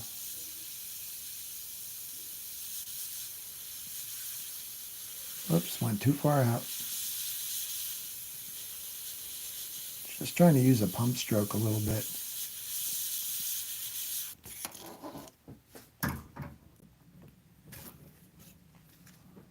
Clean the eraser. Don't try to erase with a dirty eraser because it will just not erase.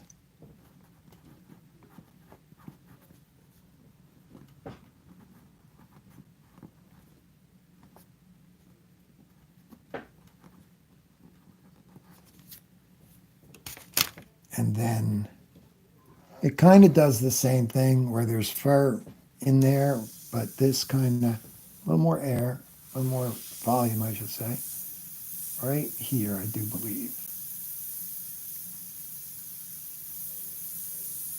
Stop and look at it. Okay. He's going to have some darkness there, and it is black, but again, I'm going to look at it. Yeah, it's black right here. Do a little further away blending. It's not in the other colors, so I can put it in. Comes off the nose, goes out that way, and it goes up this way.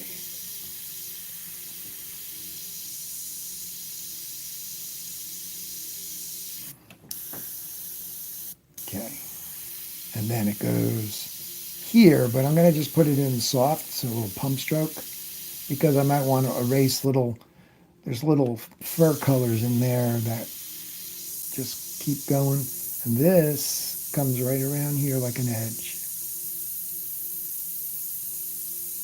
Just like that. And then it goes out this way.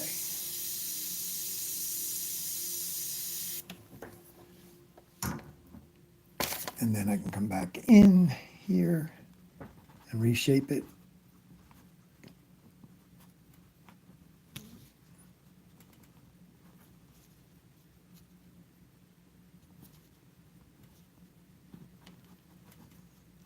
I'd rather have it a little smaller than too big because, okay. So then you can go in, and you got to do it now too, but I'll just go to, I'm looking at a super blown up piece. And right here, I'll bring this closer to you in a minute, or maybe I could just hold the phone a little bit closer. I don't trust the zoom on it. I'm just going in here and I'm putting a couple of little marks. On the clay board, you couldn't do this. You just couldn't do it. On the synthetic paper, you could do it all day long.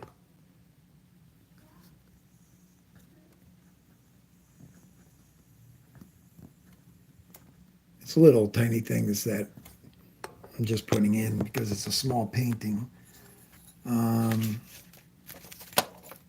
Yeah, like you could see, like this thing goes and it hooks right about here. It goes this way. It's actually a shape that goes like that. That's the pencil, but I'm just finding things a little bit. All right. So we're going to bring this shadow color in on the eye, underneath the eye, as soon as I find my little sneaking guy here. Let's see.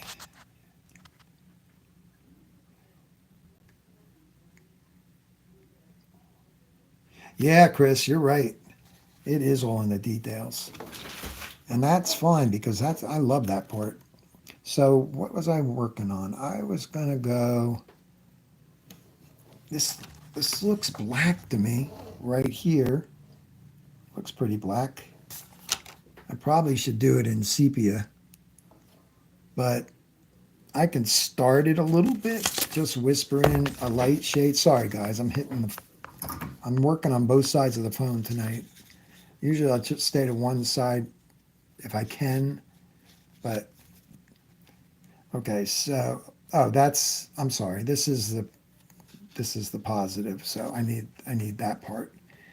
Do I have it? Do I have the openings? I don't think I cut that one out yet. So what I can do is just dust it in a little bit right here. I just want to start shaping things a little bit. Sculpting. A little more air.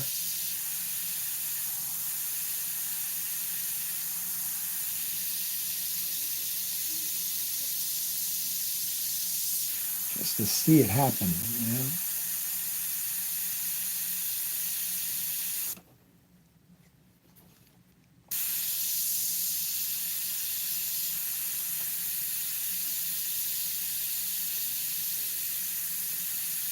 Edges, you know, if they're not, if the edges are not, if they're hard edges, you got to put them in.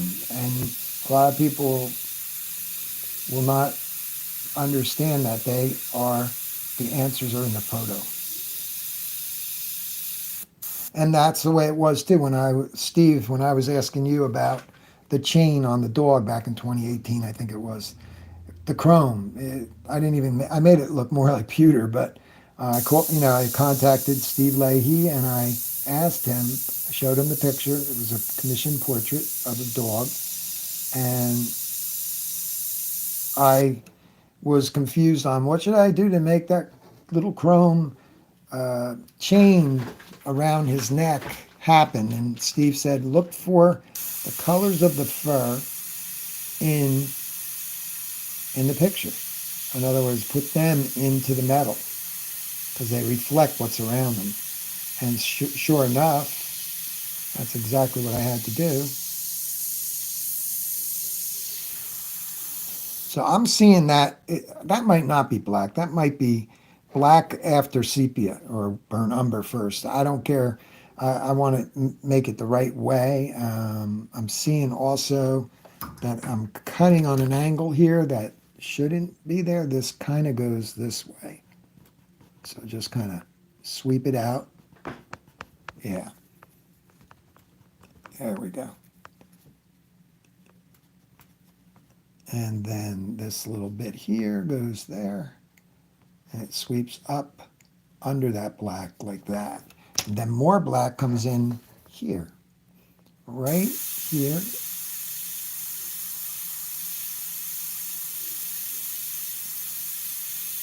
I'll just keep it simple right here. I won't get dark at the top. And right here where I was starting to put it.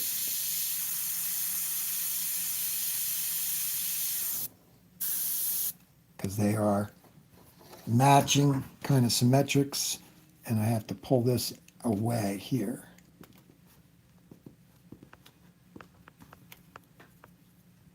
And they're kind of the same. So I went a little too low with that one. And now that's starting to make more sense. And this one I can knock up that way, push it away.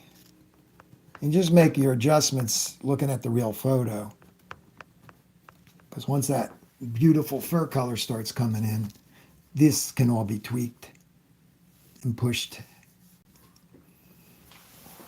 Okay, I'm gonna take, let's see, we're at one.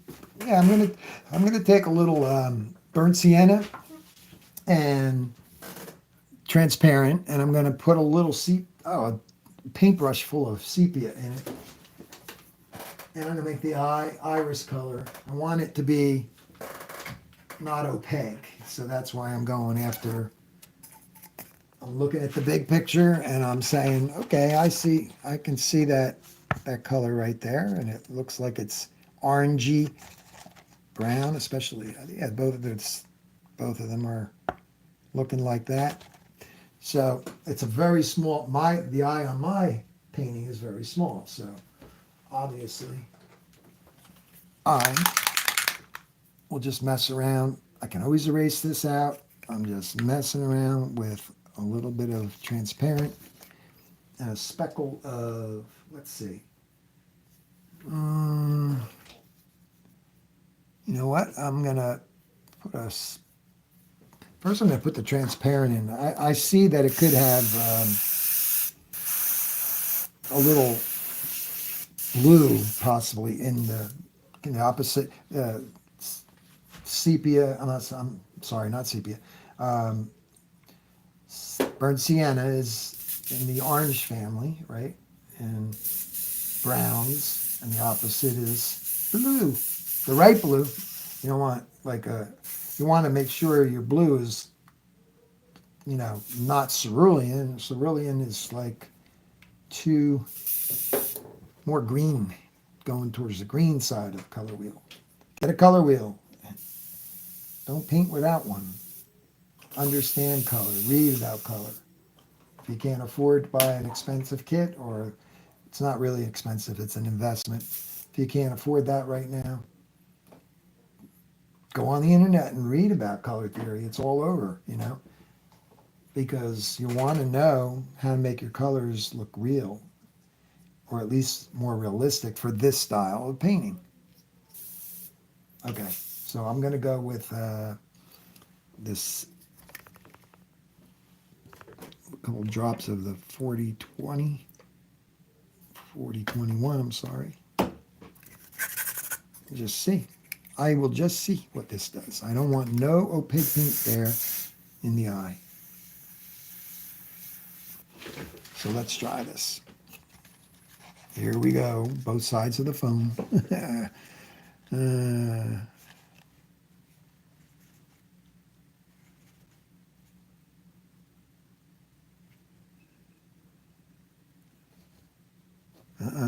There we go.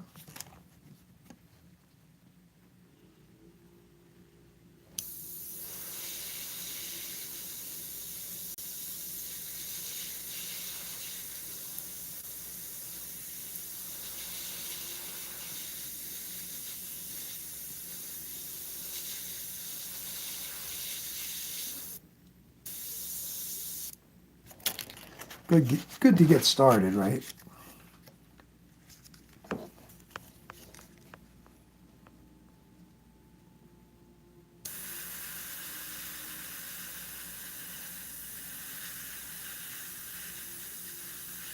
Nice and transparent. Can do other things to it.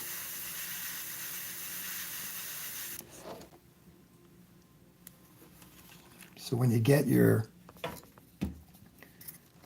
I just want to, because we're not at the fur today, so I just want to get the piece of scrap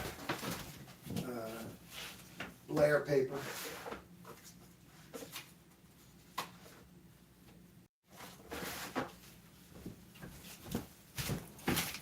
Okay.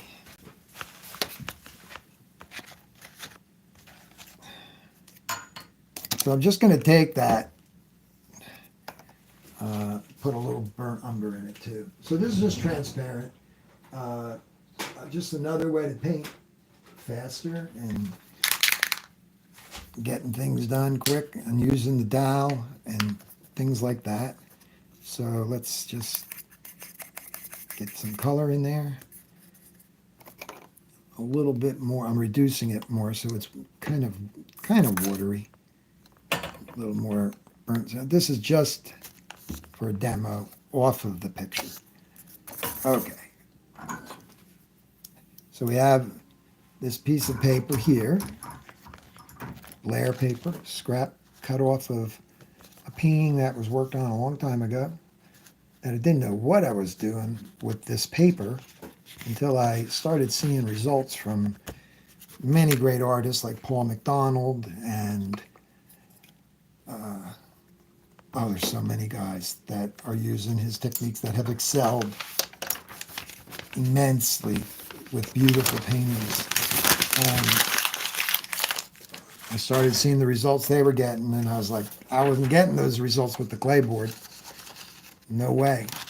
I had to go the hard way, So just for the sake of argument, I will put this up here, take my little purple tape here that I highly recommend you guys get. Just put this up here like that. Okay. Purple tape is great. So,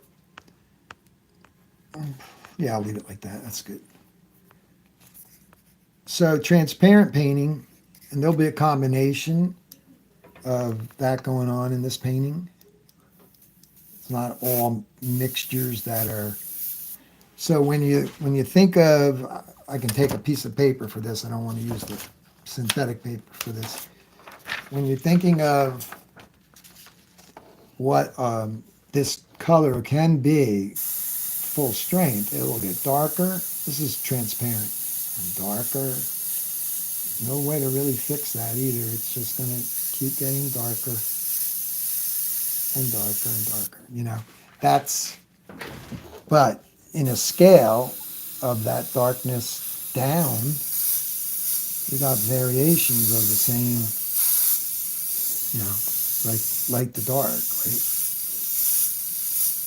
So thinking of somewhere on the scale, of course I made it too dark, that lighter area right here. This paint can spray very lightly, and you can get, you would never know it was that color, right? But you can also overshoot and go way too far. So I'm just going to put, I'll use this as a reference a little bit. I'll look at the top of the head. I'm just going to put a little spray right in here.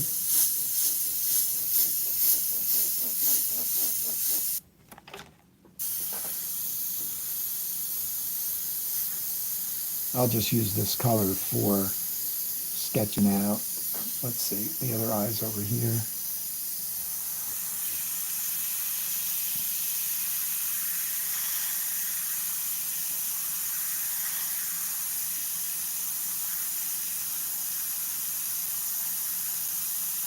And we're going to just focus on the fur now, but right now using the same, this is a monochromatic type of thing.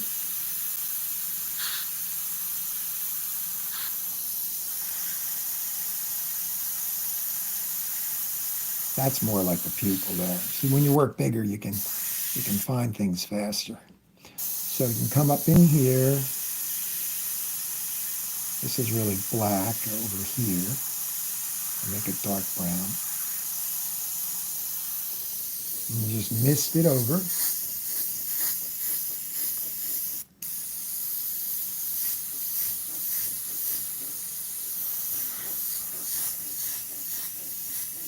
Now this isn't going to be as accurate color-wise because it can't be. I didn't mix it. You can mix it with other colors and still keep it transparent.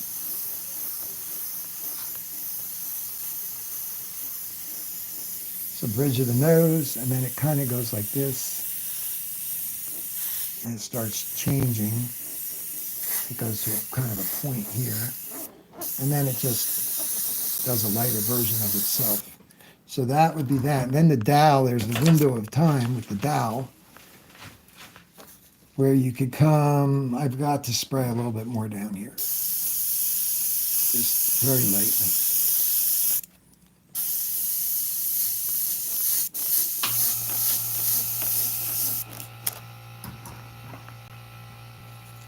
And you could just kind of pick out. I got to find which way this wants to go. There we go.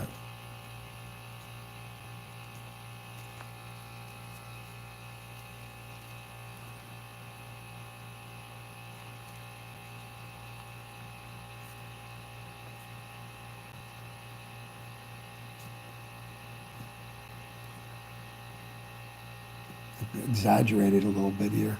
Got to push harder.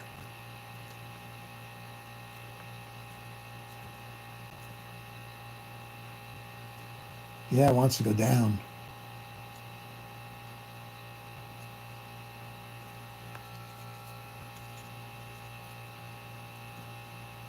Yep, wants to go down. So we'll just do it quick.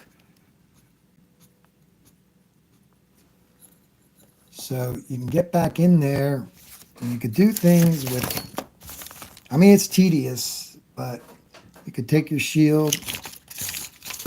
Where's my French curve? Give me 1 second. Where did it go? There it is. Then you can protect this. Get that out of the way.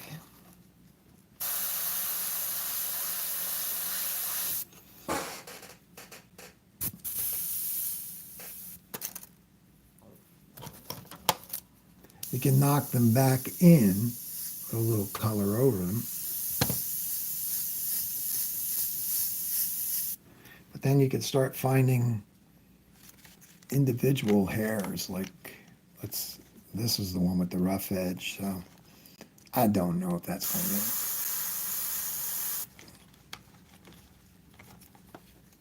going to. Ow, I just got myself. So that one goes that way.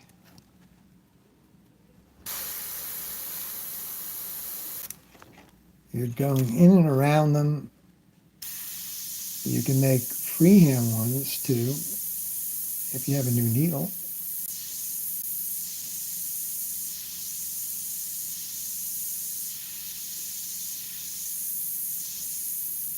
Gotta go in real close. And slowly but surely, you're gonna build up, you know, individual hairs. Let's try the x-acto blade.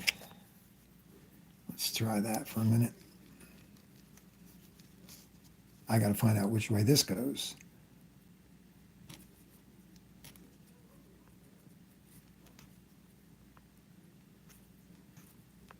Wants to go down.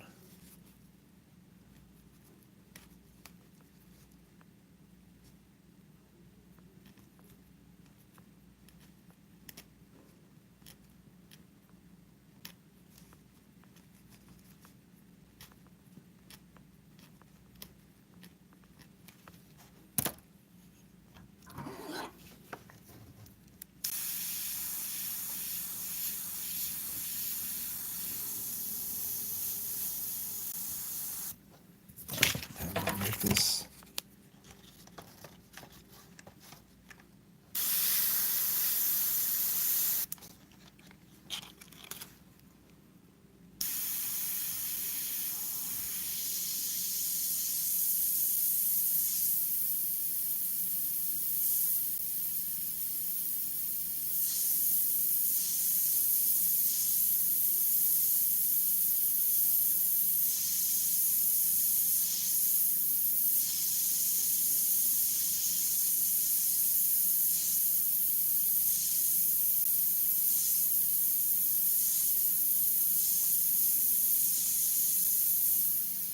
Yeah, I got to get that new needle. This should make a line, a much finer line than this.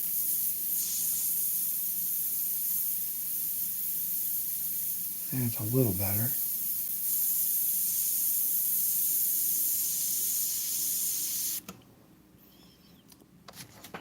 Let's try some erasing because I want to see something faster type demo.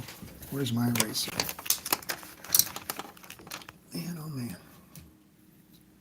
Try on the back of the dial, see if it fits. Yeah, it does. All right, so let's just go up in here. The paint has the ability to be erased in this window of time. I'm not making very nice fur here, am I? Just do a bigger version so it will happen faster.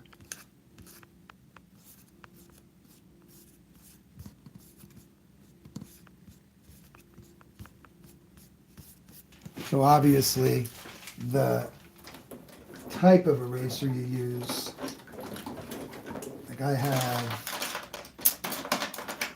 Tombow and I have this one, it's got a chisel on it. Let's try this one. It makes a difference. There we go. That's what I'm looking for.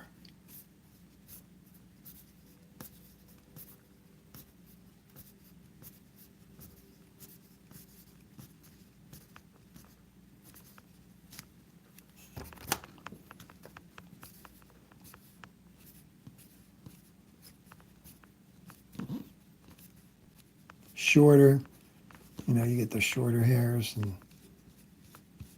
that kind of stuff.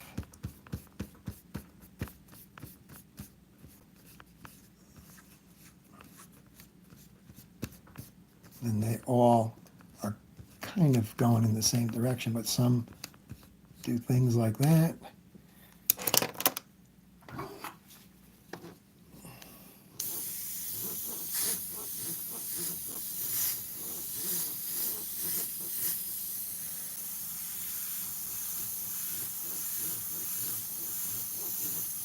Just using all one color here, so bigger version is easier to show you.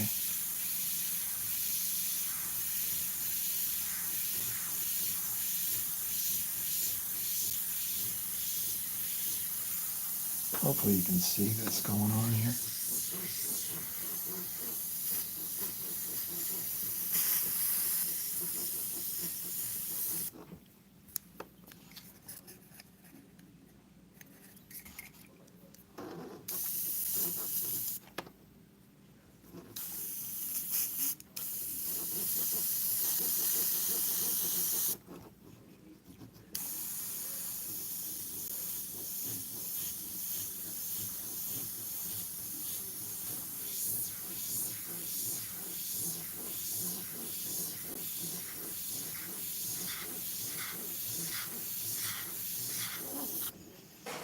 And you could start making things look very, very furry. It just takes a lot of buildup.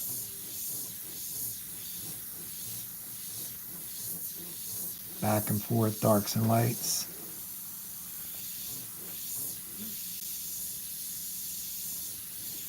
So the larger version as opposed to that. And then when you get down on the snout, you know, you could, this animal doesn't have this really, but you can get into this kind of texture.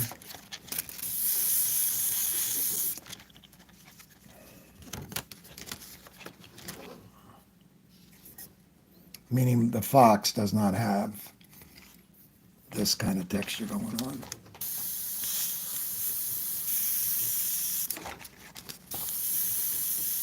The real short hairs.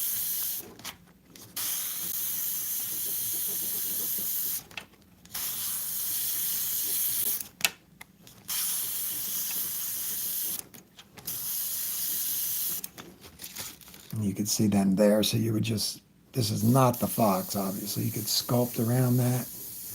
Let's say that's the snout. And you darken here. Let's just pick over here a little bit. Leave the highlight on the top. And just shape it with the airbrush. So,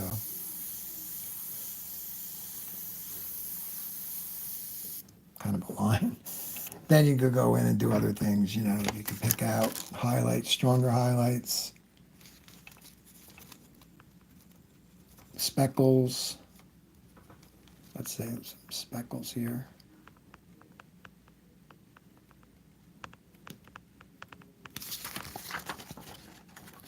This is a sloppy demo, but you get the idea. It's back and forth, a little bit of erasing, a lot of erasing. You can do it like that.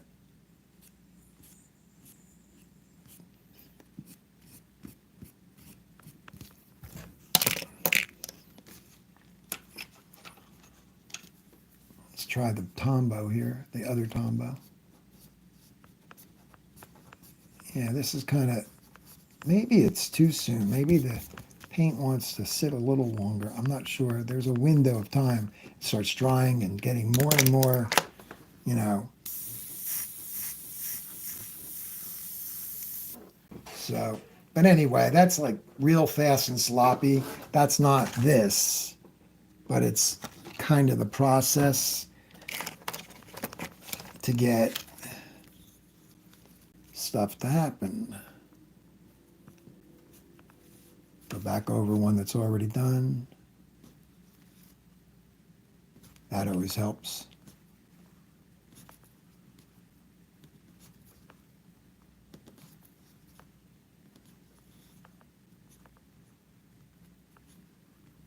And so on and so forth. Then they can be lighter versions of themselves because I have no more paint.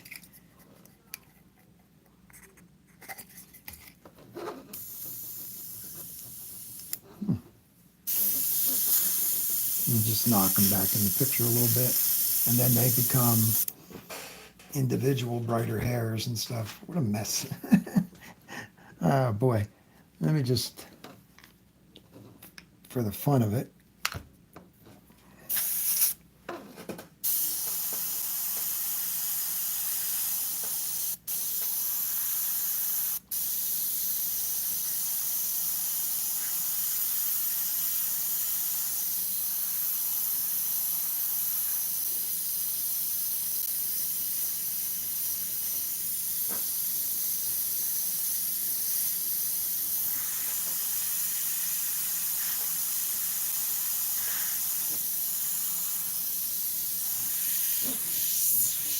Whoops, that wasn't a good hit. That's a better one.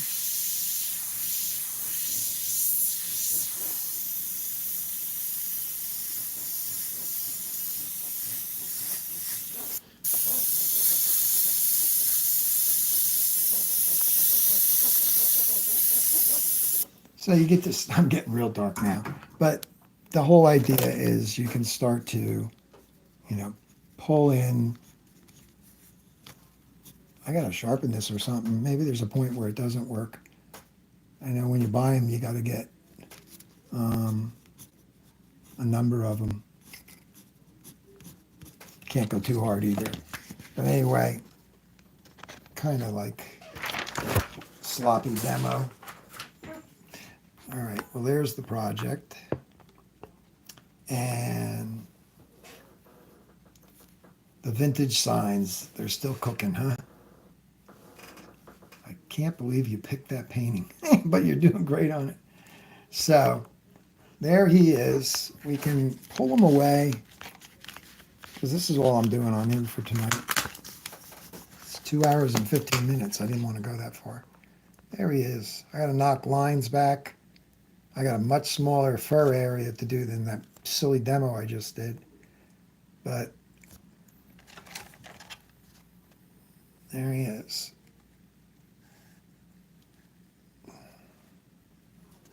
So, thanks for hanging out. Sorry I went overtime. Some people are like, overtime? I went to Drew's and we did overtime. We did overtime, all right. Came back after dinner and we were there till 2 in the morning. Get your big bang for your buck. So anyway, that's my story and I'm sticking with it. Hello, Andre. How are you, buddy? Your work's looking fantastic. Everybody over the years, man, it's just thank you. Thank you. That's this one here. Everybody's getting so freaking good that I can't keep up with you guys.